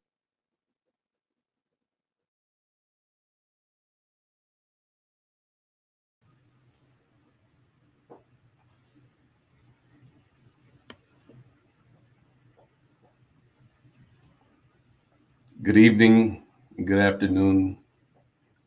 I am delighted to serve as the moderator for the third annual Lynda D. Woodruff lecture and panel. Joining me today is a list of esteemed colleagues. First, we have Dr. Emmanuel John, who is the Associate Professor and Chair in the Department of Physical Therapy at Chapman University in Irvine, California. Next, we have Dr. Adrian N. Pinkney, who is the Associate Director of Clinical Education and Assistant Professor of Instruction in the Department of Physical Therapy at the University of Delaware in Newark.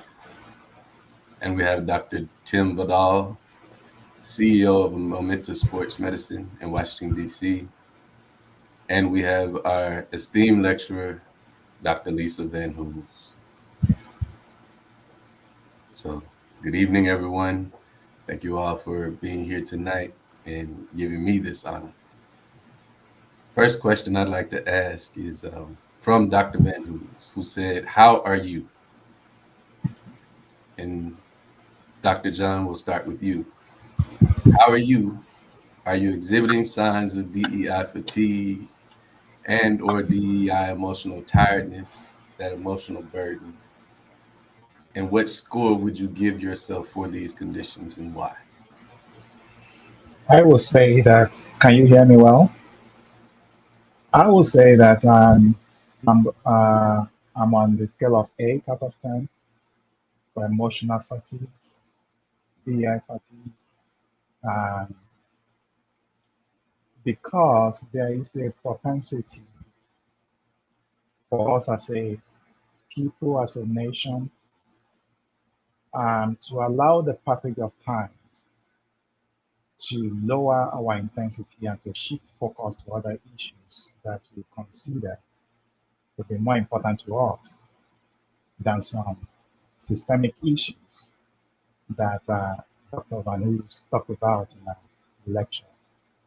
By the way, Lisa, thank you for that wonderful presentation. That's very provoking, and hopefully each one of us will go back and listen over and over again until we really fully grasp what you're talking about. Uh, I'm tired. I'm really tired uh, because it's as if one has been working against a headwind and you feel the resistance and personally and emotionally tired.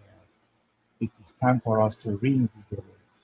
Um, we need to take the RST pill that Dr. VanHoose is recommending to us. Um, we need to concoct it, turn it into an energy drink um, that will reinvigorate us, that will turn us back to focus and pay attention.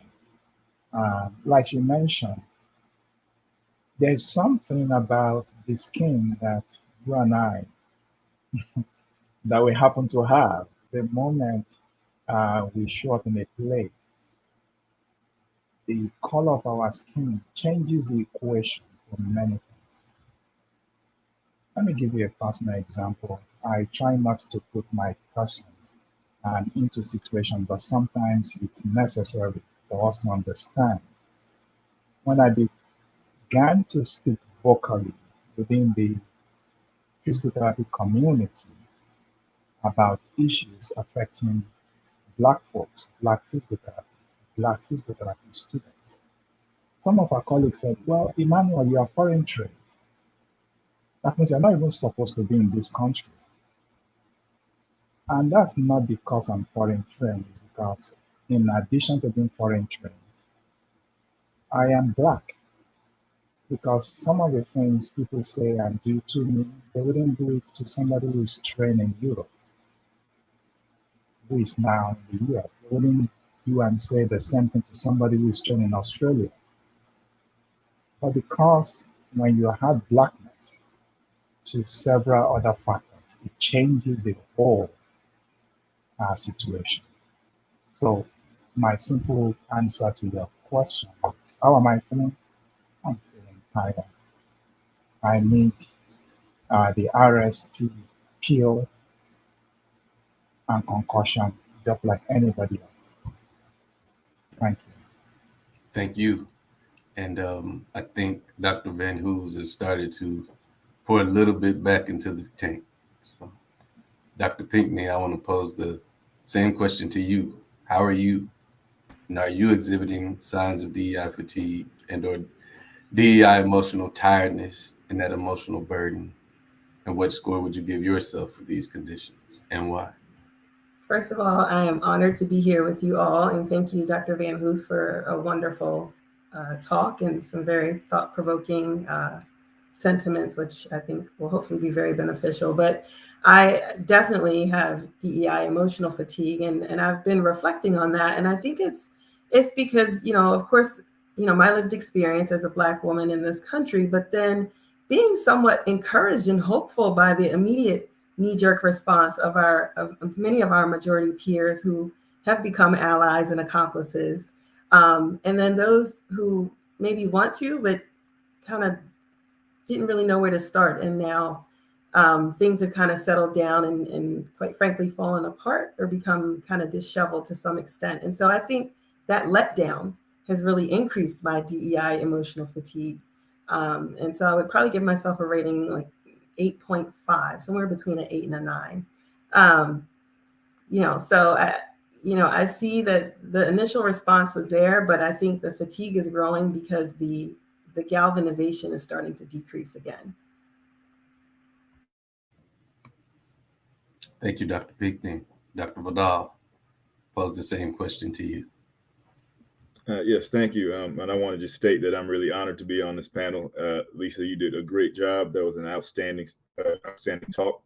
And so I was over here clapping and fist pumping. So great job on that. But to answer the question, I would say I'm about a 6, and I know that's lower than some of my colleagues here. And the main reason for that is that I am definitely tired. I've had some thoughts going back and forth about being asked to be the DEI face on a lot of things, and whether I should do it or not, as Dr. VanHoose in her talk. And where I landed was that if I'm being called upon to step up and be a leader in this realm, to make a change in my sphere of influence, and be a voice for the people that are coming behind me and the people that are sitting next to me, then it's incumbent upon me to do those things. And because I'm offered that platform and given that platform to speak and to do something about it, like this here, that drive to help others is bringing that the fatigue that I have is because of the Black burden that we already carry outside of just the physical therapy, outside of our profession, that we walk with every day. And trying to make a change is what helps bring that down for me. Thank you, Dr. Vidal. And Dr. VanHoose, you do a lot, you give a lot. So how are you doing? Oh, thank you. So in regards to my DEI emotional fatigue, my DEI tax that I pay for my identifiers, I would say I'm about a 6. If you would have talked to me before February, I would probably have told you I was a 9. I was ready to tap out.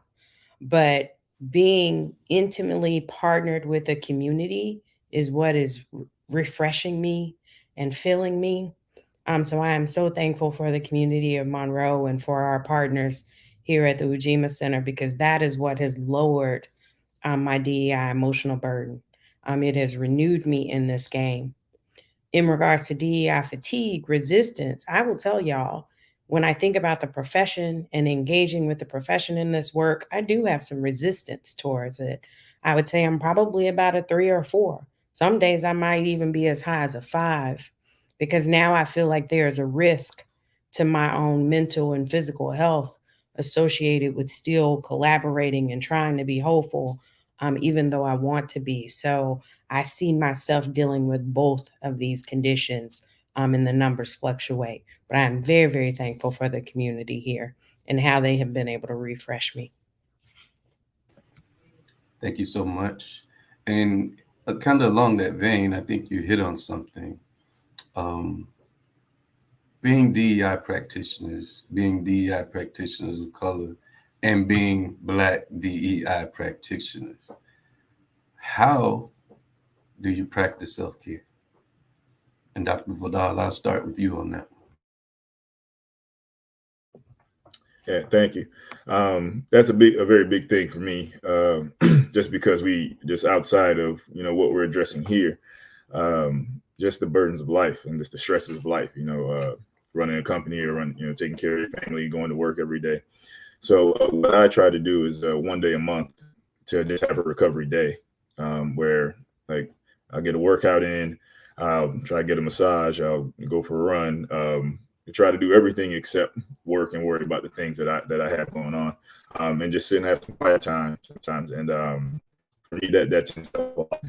One of the things I also implement is like a sensory deprivation tank, where I don't have any other distraction being in that dark space, and that seems to help me be refreshed coming out on the other side of that day.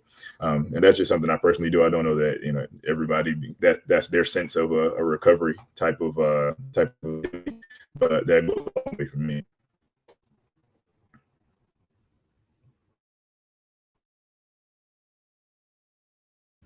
Thank you, Dr. Pinkney. So I think my self-care comes very similar to what Lisa just described, is having a community of people who, number one, and I have several what we call tribes or support groups, I guess. One is my professional tribe, so a community of colleagues who also work in this space, but are also physical therapists, who are also educators, who have very similar experiences. And so, you know, it's nice to be able to share ideas and to refresh that way. And then my personal community of you know, support family and friends, just spending time unplugging from this work, both as a therapist and an educator and a DEI champion. And, you know, just taking some time to unplug and to spend time around people who are supportive to kind of help refresh and move forward. So. Thank you, Dr. John.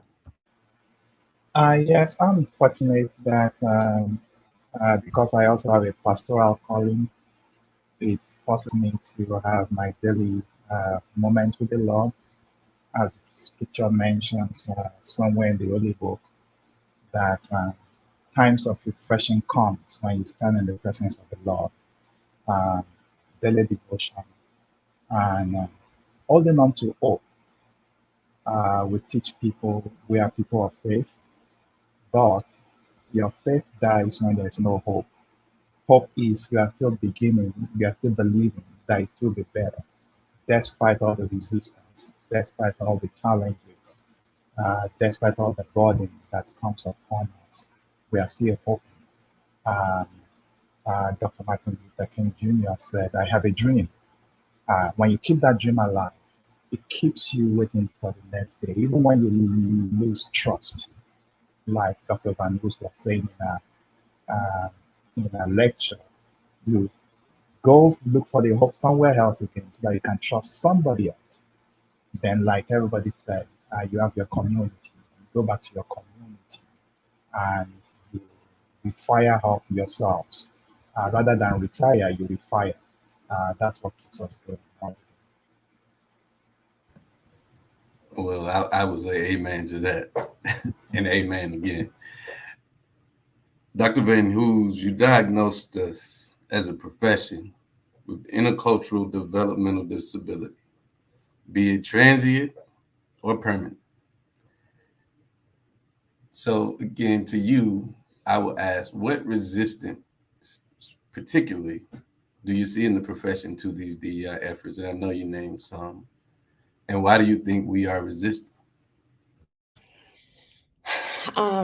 I think some of it is because we are not willing to give up our identity. We are not willing to evolve. Although evolution is what makes us the higher species, right? There is you can't stay the same. You're either dying or growing. And I think we as a profession do not understand that we are contributing to our own death by refusing to grow or to address this, what could be transit disability. And I was thinking about your self-care question, and I'm going to piggyback these two answers together, because one thing that I do is I have really become a fan and an advocate and a super user of mindfulness. And I'm very thankful for Dr. Mika Mitchell and being my coach in that, because even tonight there was a question that popped up in the comments. And my initial knee jerk was, I'm going to write that question down. And when I get an opportunity, there will be a clap back. But my mindfulness training has helped me to understand that you have to take a step back.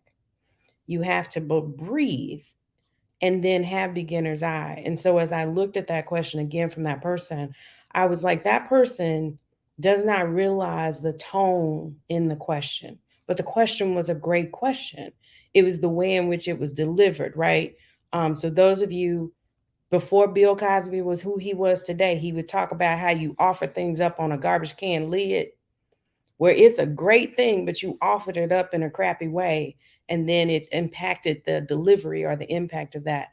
And so I really quickly, before I stopped talking, the question was in relationship to how does social issues impact reimbursement? And so there actually is a study that was published in 2022 from the Physician Foundation that said that 90% of physicians recognize that serious health problems are linked to social and structural determinants of health. And 80% of those physicians that they surveyed said that health outcomes and health costs would not be addressed, could not be addressed if we did not address social issues. And there was a conversation in this article about how that if social issues are contributing to the high amount of money that we spend on public health care, on public welfare, let me get this number right. For 2019, y'all, that number was $744 billion. If we could decrease that money, then at that point, that frees up money to have a conversation about compensation for not just PTs, but OTs, physicians, nurses, right? We're talking about billions of dollars. And granted, that can be a whole nother lecture to talk about that. But I want to tell that person that you had a great question, but my mindfulness activity, which has now become my self-care, keeps me from having an inflammatory response towards you. And it makes me say, okay, how can I communicate and partner with you so that then we can make this a better place for all of us? So thank you so much, Julian. And thank you for allowing me to take a little pivot in that conversation as well. Please pivot as much as you want. Dr. Vidal, the question to you, what resistance do you see in the profession to DEI efforts? And why do you think we are resistant? I think that the resistance is somewhat passive, that people don't even realize that they're being resistant. And I'll use this example that of a conversation that I had with a patient some time ago. Another young Black male was killed by a police officer. And, it was all over the news. And at that point in time, I had a TV in my office and it was going across. And I asked, it was a white gentleman about my age. I asked him, hey, what do you think about this? And his response was, I don't. And that was very profound to me because it was not something that affected him. So it wasn't even something that he thought about. And I think that's what's going on in our profession as well, is that these issues that we face day to day is not something that the greater community within our profession face day to day. So it's not something that they have to think about or worry about.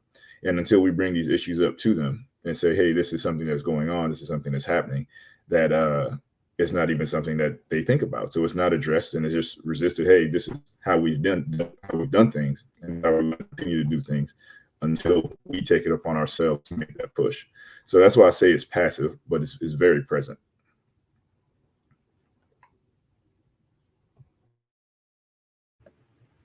Thank you, Dr. Pinckney.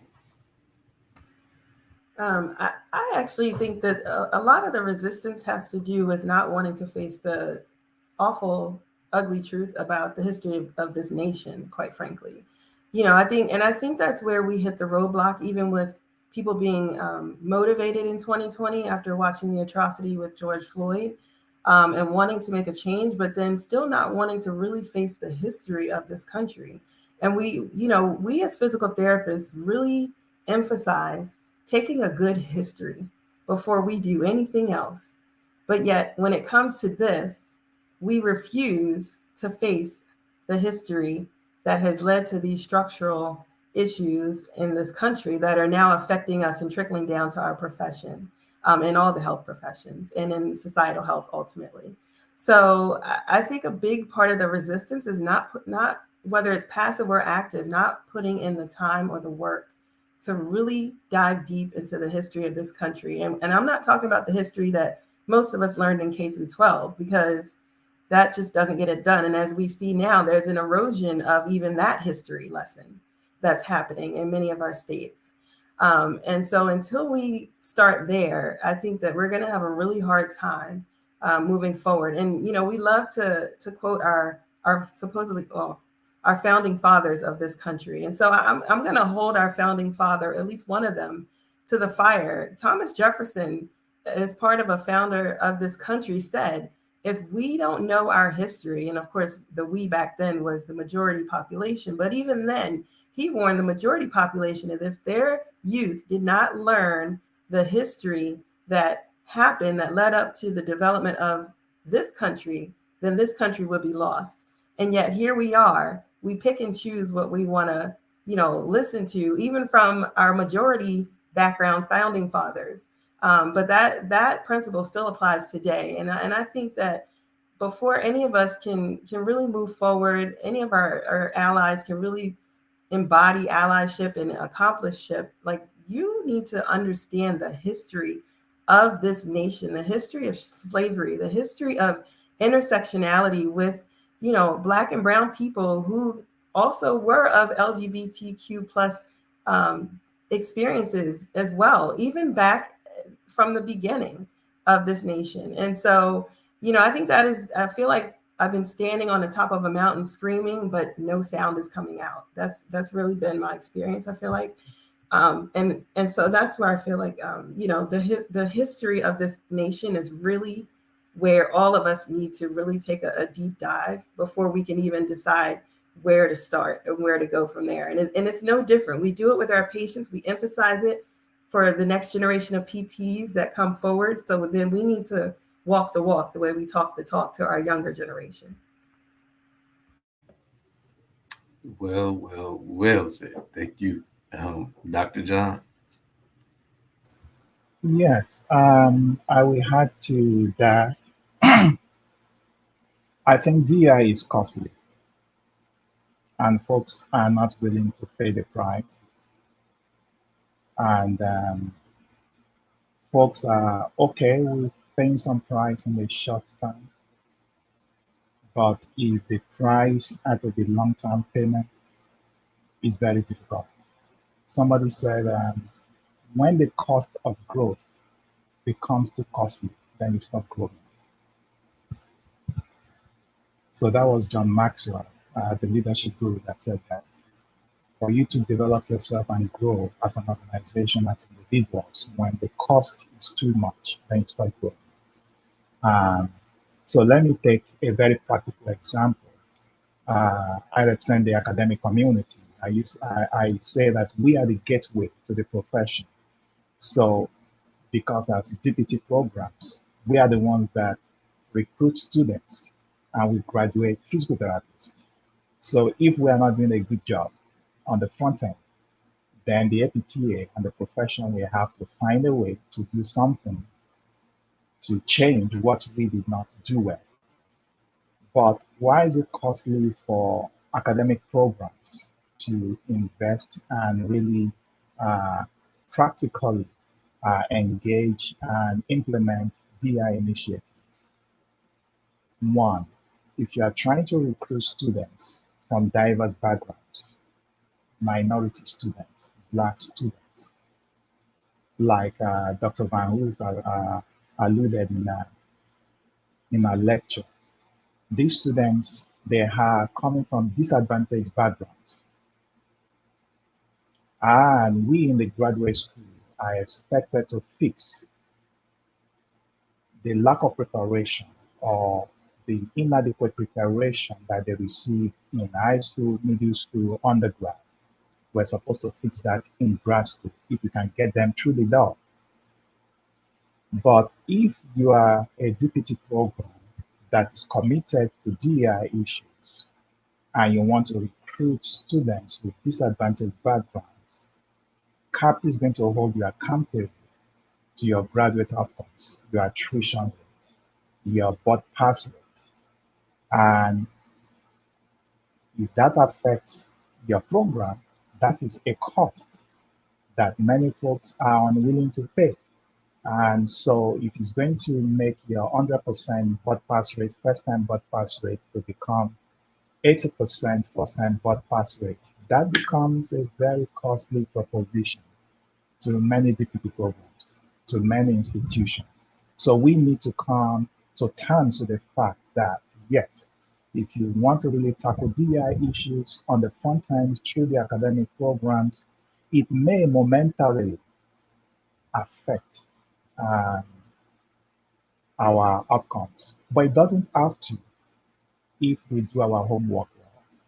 Take, for instance, my daughter is going to WashU, and I learned that WashU has a very, very robust support for students coming from disadvantaged backgrounds.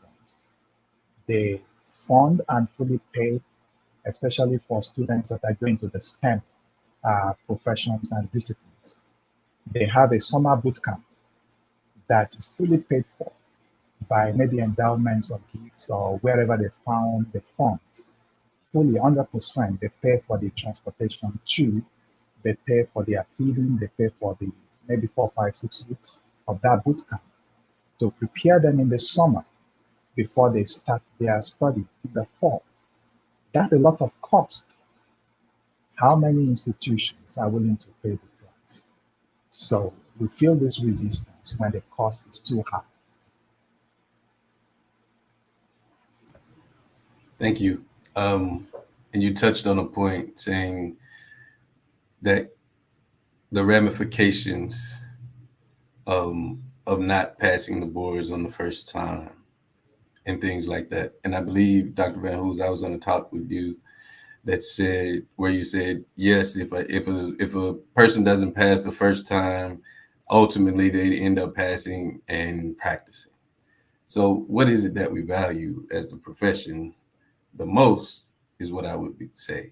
And does your competence on an exam in a moment, a snapshot in time, dictate your ability to go out and to transform?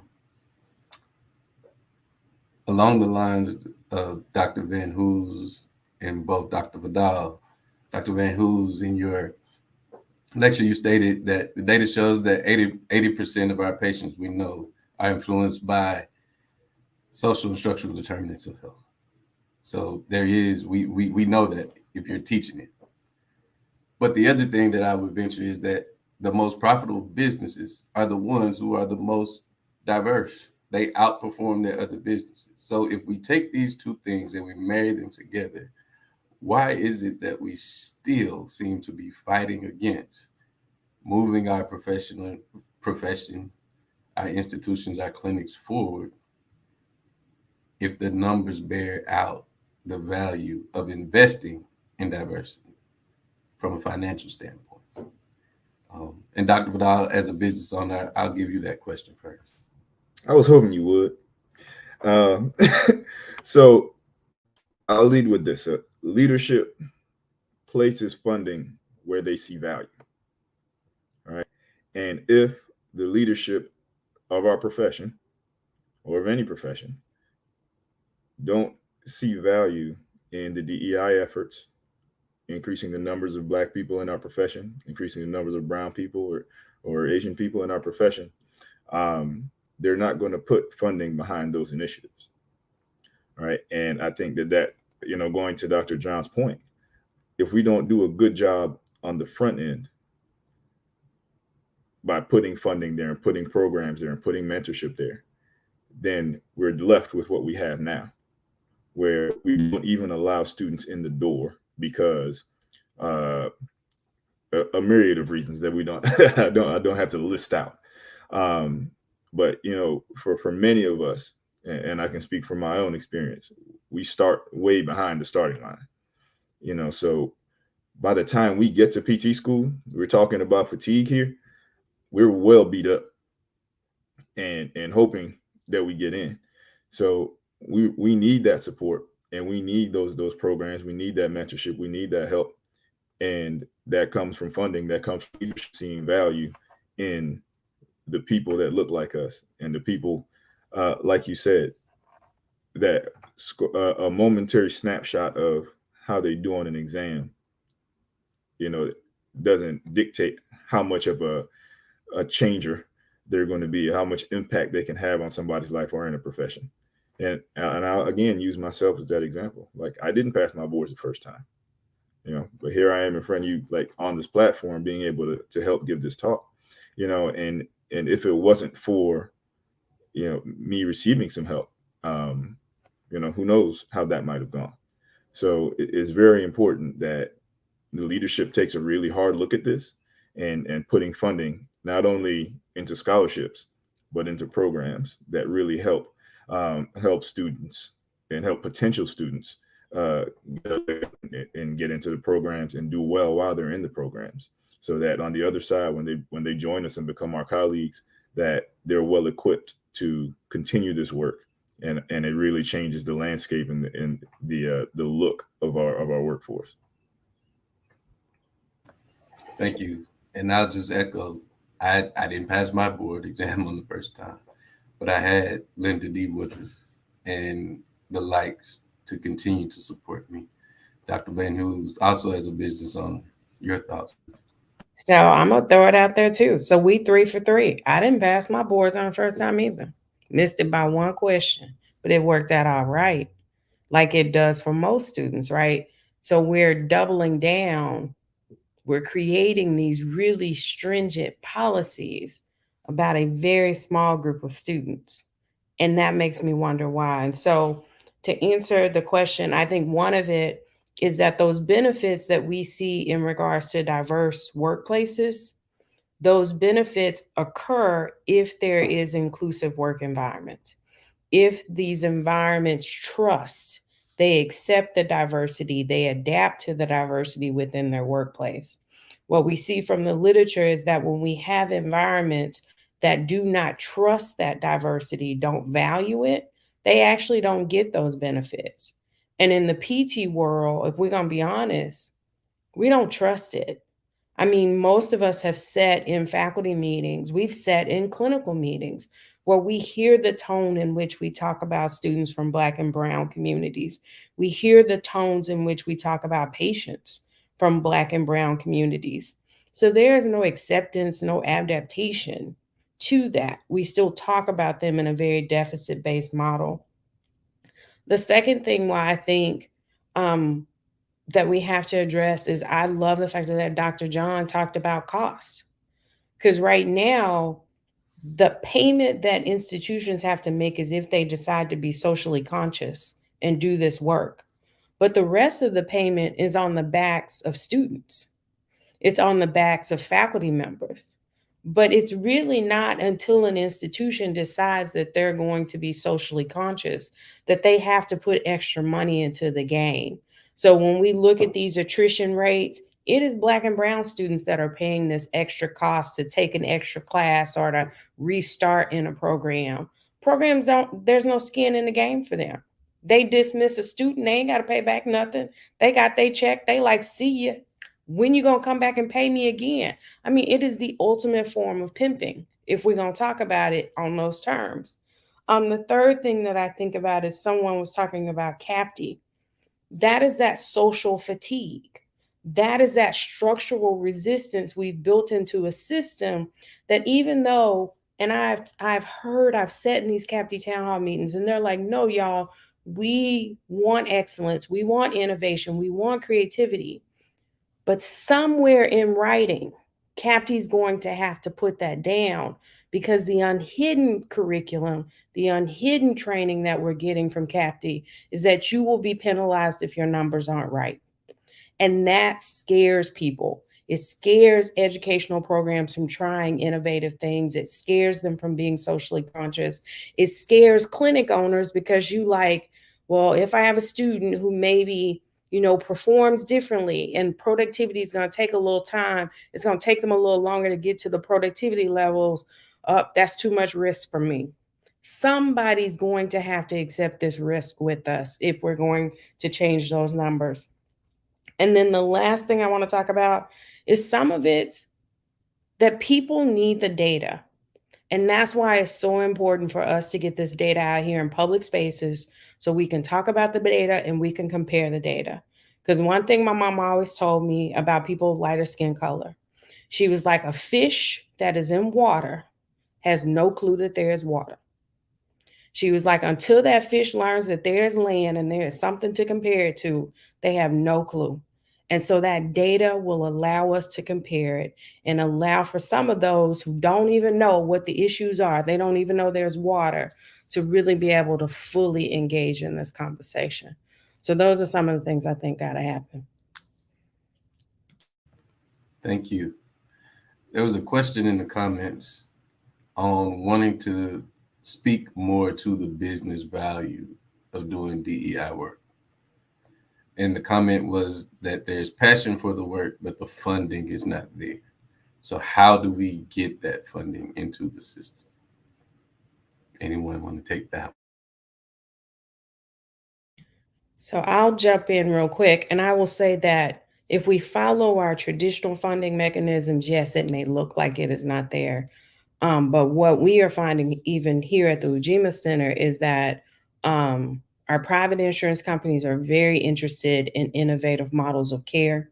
But we have to be creative enough to create them and then go pitch them. Where we have to get better as a profession is being able to market and being able to put together an ideal and being able to put together a business perspective and really talk about the business of PT. Also, I think corporate opportunities are another place. So one of the things that we're pitching and talking about here is actually going to a local company and having a conversation about, you know what, bring us your people that either are cancer survivors, survivors of cancer, or high risk for cancer, and we will manage their care for X amount of dollars. I think we just have to think about the care in which we deliver in a different way and be creative, and also diversify your revenue streams.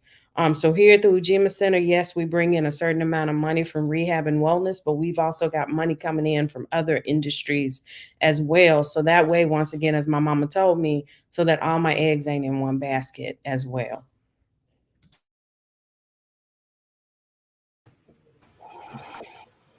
Yeah, it used to be said that necessity is the mother of invention. When we become committed to DI initiatives in the business place, we will come up with very innovative ways to partner with the industry so that funds will flow. A very practical example I will bring that comes to my mind now was what the APTA did some years back, trying to show the insurance companies that actually direct access for physical therapy for certain conditions saves them money. And the APTA sponsored a research through Boston University that shows that patients get better and insurance companies save more money when physical therapists see patients with low back pain before they see physicians. And by seeing that data, the insurance companies were really convinced that they can actually cut costs. And by so doing, if that were to be implemented nationally, that would have cost more money to flow to the physical therapy profession. So I use that as an example of being innovative, but innovation will not come until you are committed to the cause. The APTA was committed to making sure that reimbursement issues for physical therapy profession was resolved, and they came up with that innovation. And by so doing, now we have better partnership with that particular health insurance company. We can do that in the DI space as well. What are the value propositions? Like you mentioned, Julian, that it is on record that companies that diversify and have a more inclusive environment, they actually make more profit. People need to know that you are missing a lot when your workplace is not diversified. And that has an economic cost that you are paying. The problem is many a times you don't know what you are missing until somebody shows you what you are missing.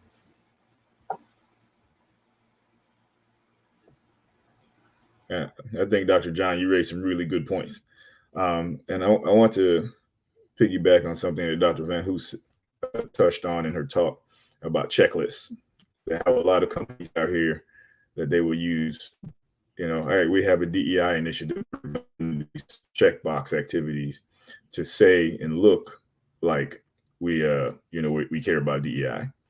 And, if you think back to around the time of George Floyd, every company you can think of, everyone conceivable, let out a statement, had some kind of stance on the events around George Floyd, and everybody was posting Black Lives Matter, and people put it in their business windows, and you walk around, you saw it everywhere around that time. And where are those companies now? And I think we could take a really good look at who these companies are.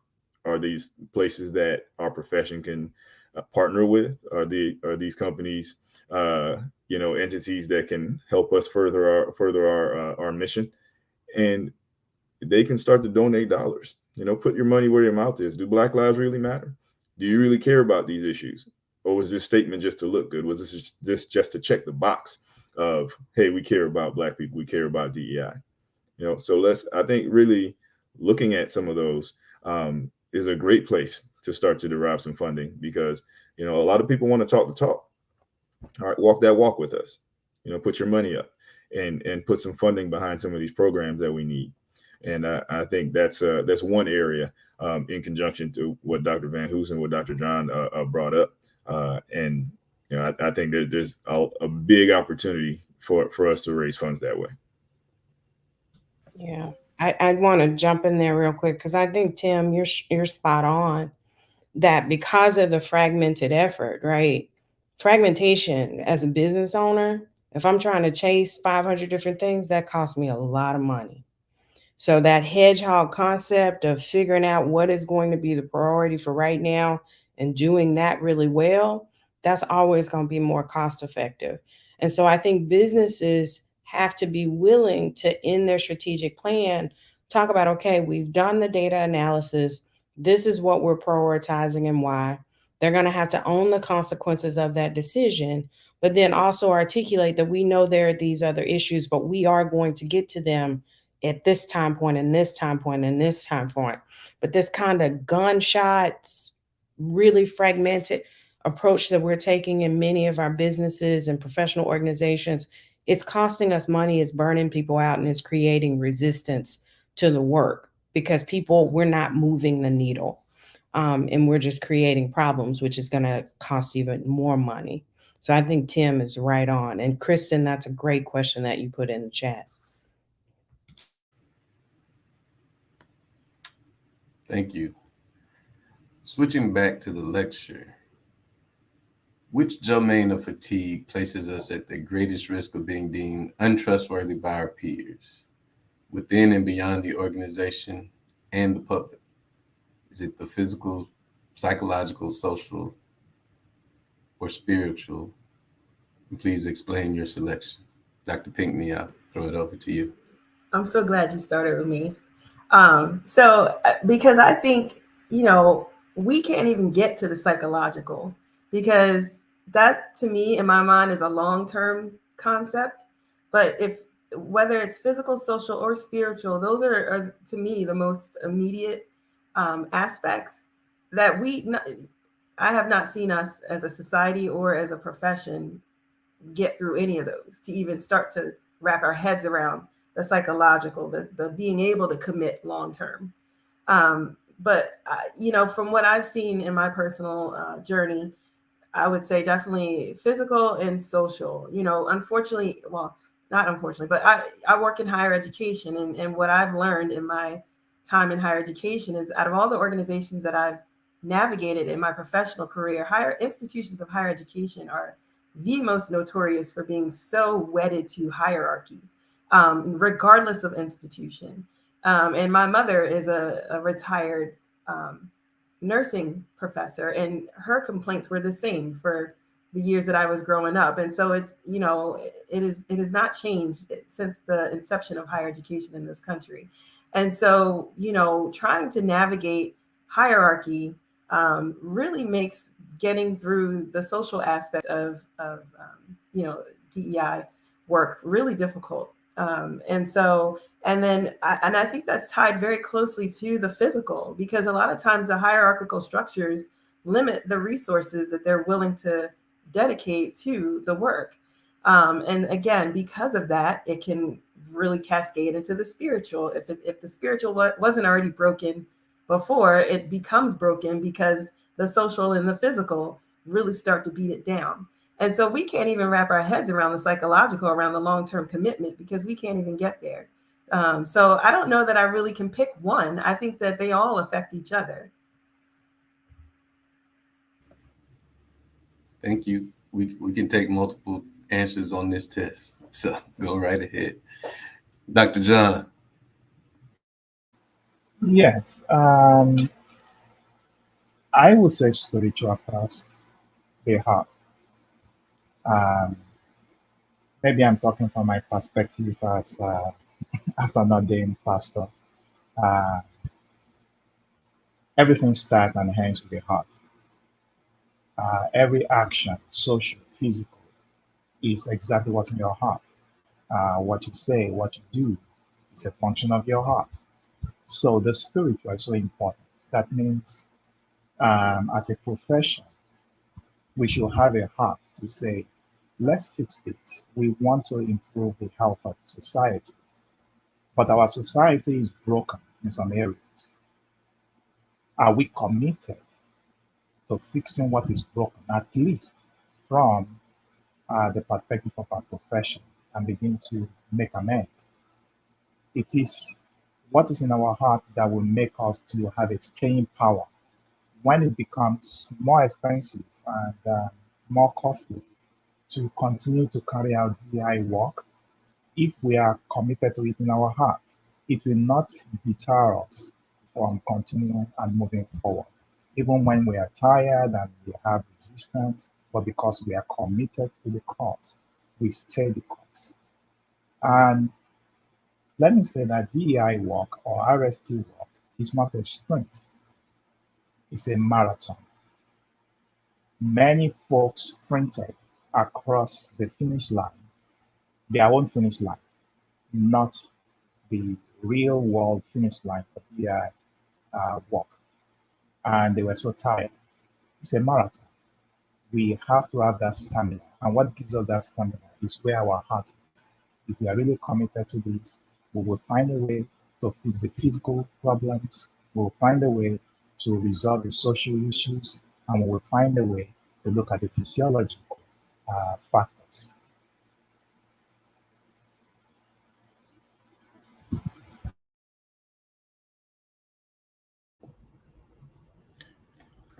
Yeah, great points by everybody. And Dr. John, I would,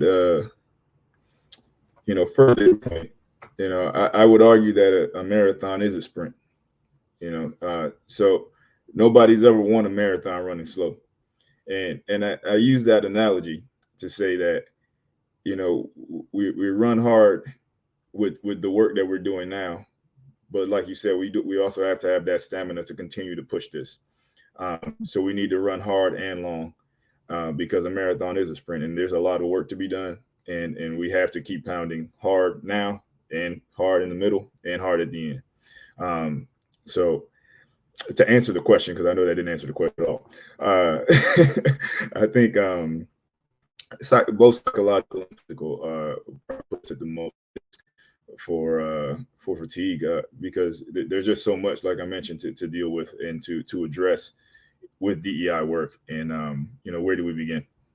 And just to step out of our own day to day to be able to address really a global issue. It requires a lot, of ourselves, of our mental capacity, of our heart, our hands. So I think those put us at the greatest risk. And I recently went on a trip to South Africa, and I had the opportunity to go to the Apartheid Museum, and walking through that museum, it really made me realize how recent apartheid was in that country. Like it was yesterday that stuff ended, and the tour guide that took me on that tour was the same age as me. And to think that he grew up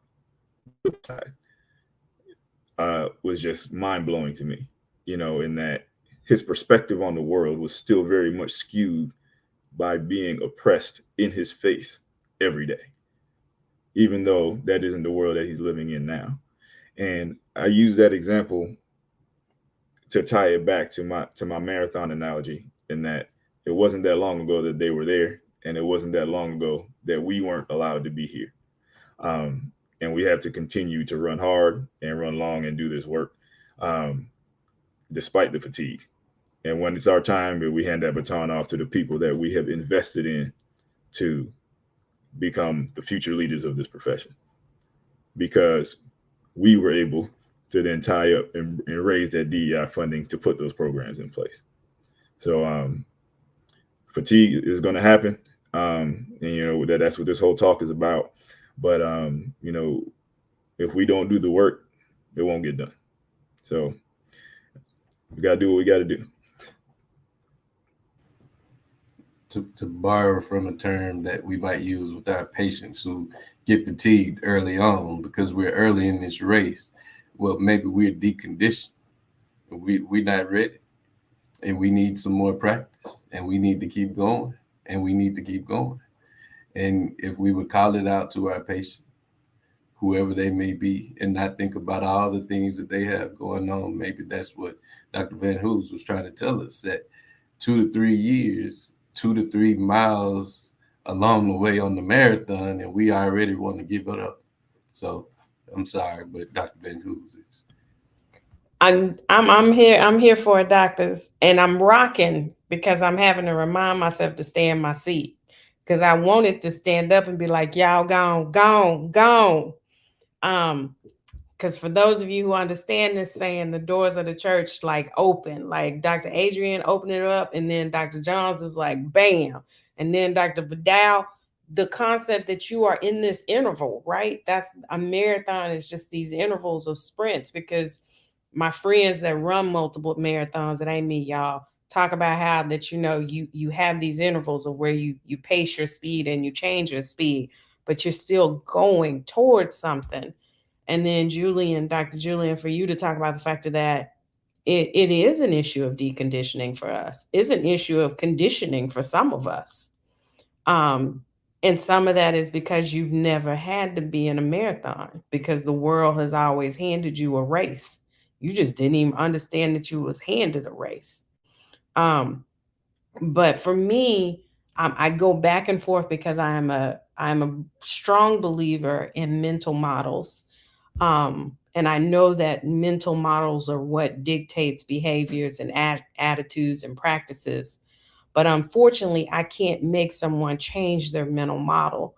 So even though I know it is a spiritual issue, and that ultimately is what needs to be addressed, is each person figuring out how to get a heart for this work, and them understanding that their commitment to DEI is going to influence their life just as much as the other people, because we're all connected. But until people get to that place, I think social is probably where I would say the next hanging fruit is, because attitude reflects leadership.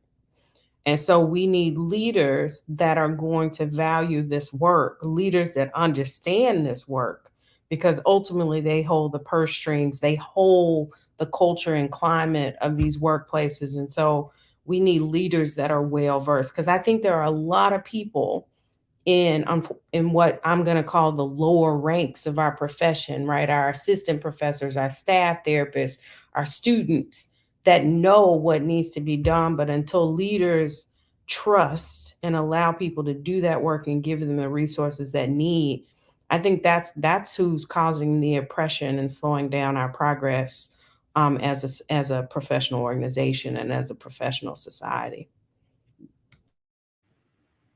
Thank you.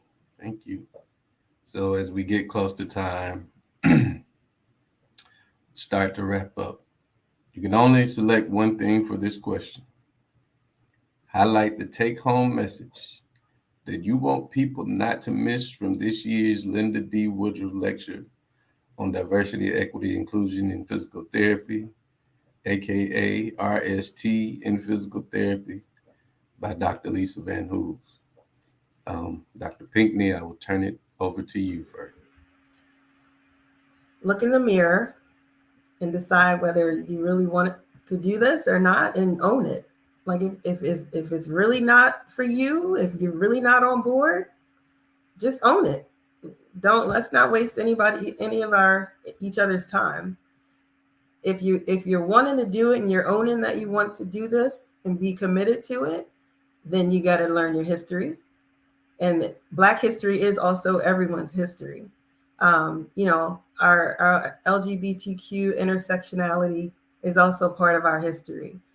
So we need to do the work to really understand the history of the evolution of many different cultures and racial compositions and ethnicities and backgrounds in this country.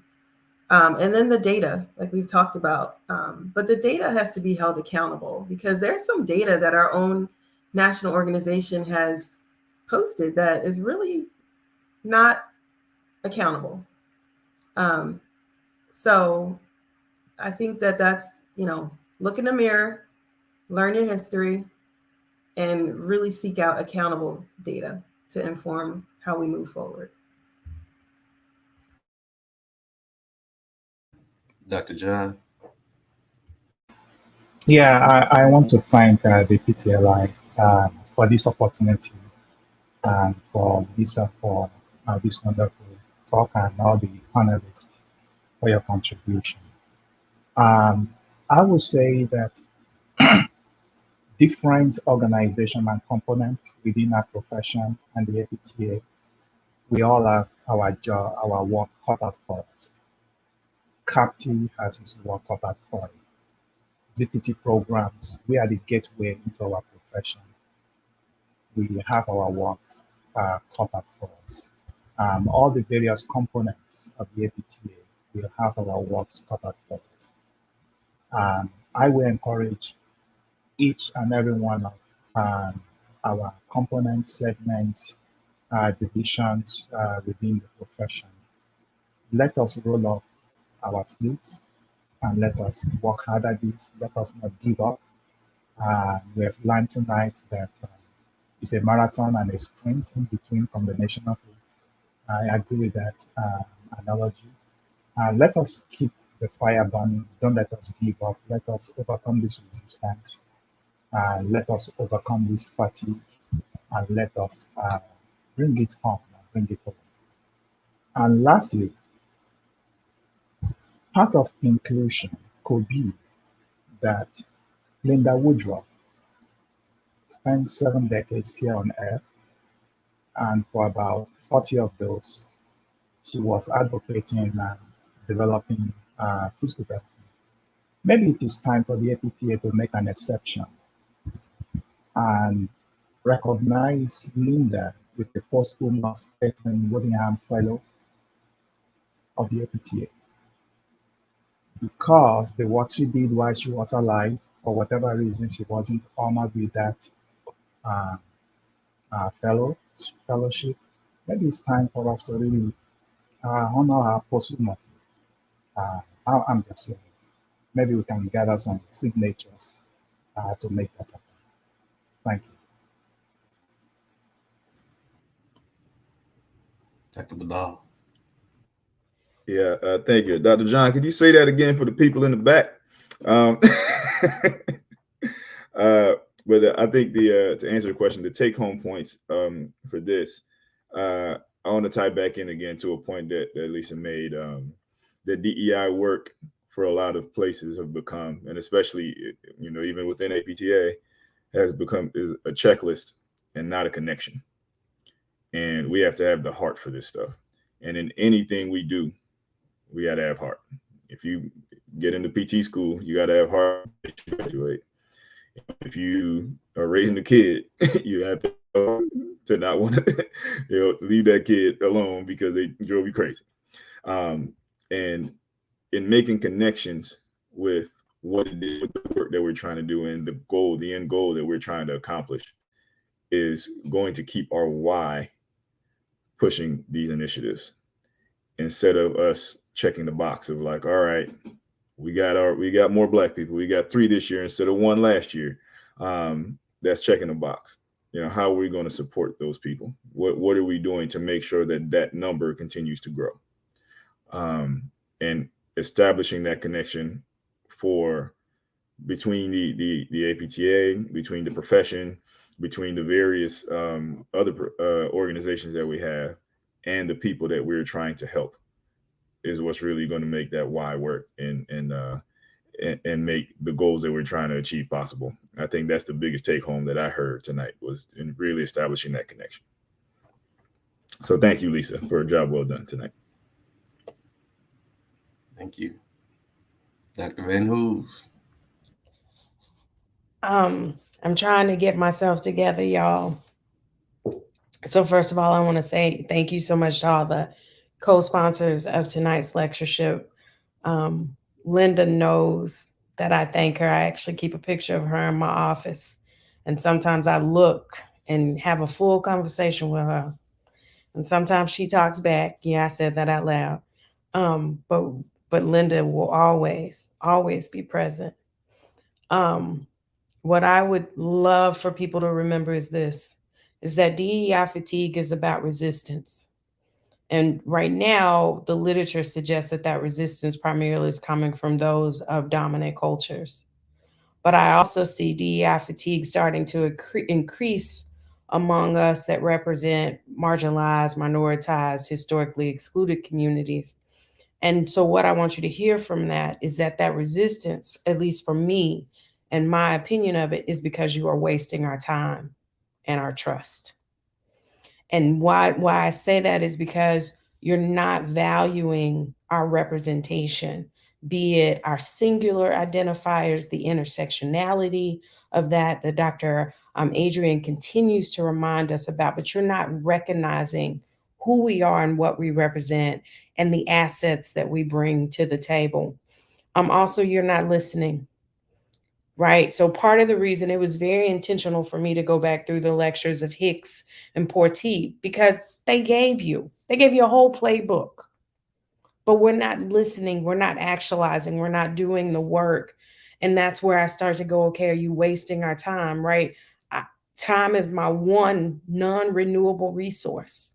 I can make more money. I can do all these other things, but I cannot make more time. So when you ask us to give these lectures, when you ask us to sit in these listening sessions, when you ask us to sit in these meetings and talk about DEI stuff, and then nothing happens, we said no to something else to say yes to you, then to watch nothing happen. You are wasting our time and our trust. And Lynda actually has an ACAP oral history where she talks about that. One of the things she talks about is the need for us as a profession to listen to what members are saying and to listen to what the community says. And then lastly, just be trustworthy, because that's what humans do. And I don't like saying good and bad humans, so I just say humans have a need. You are built with the ability to be trustworthy. So be who you are, be human. And also, Dr. John, that idea, that needs to happen. Whoever's in charge of that, because I recently learned that I'm either the 5th or 6th Black fellow in 100 years of this organization.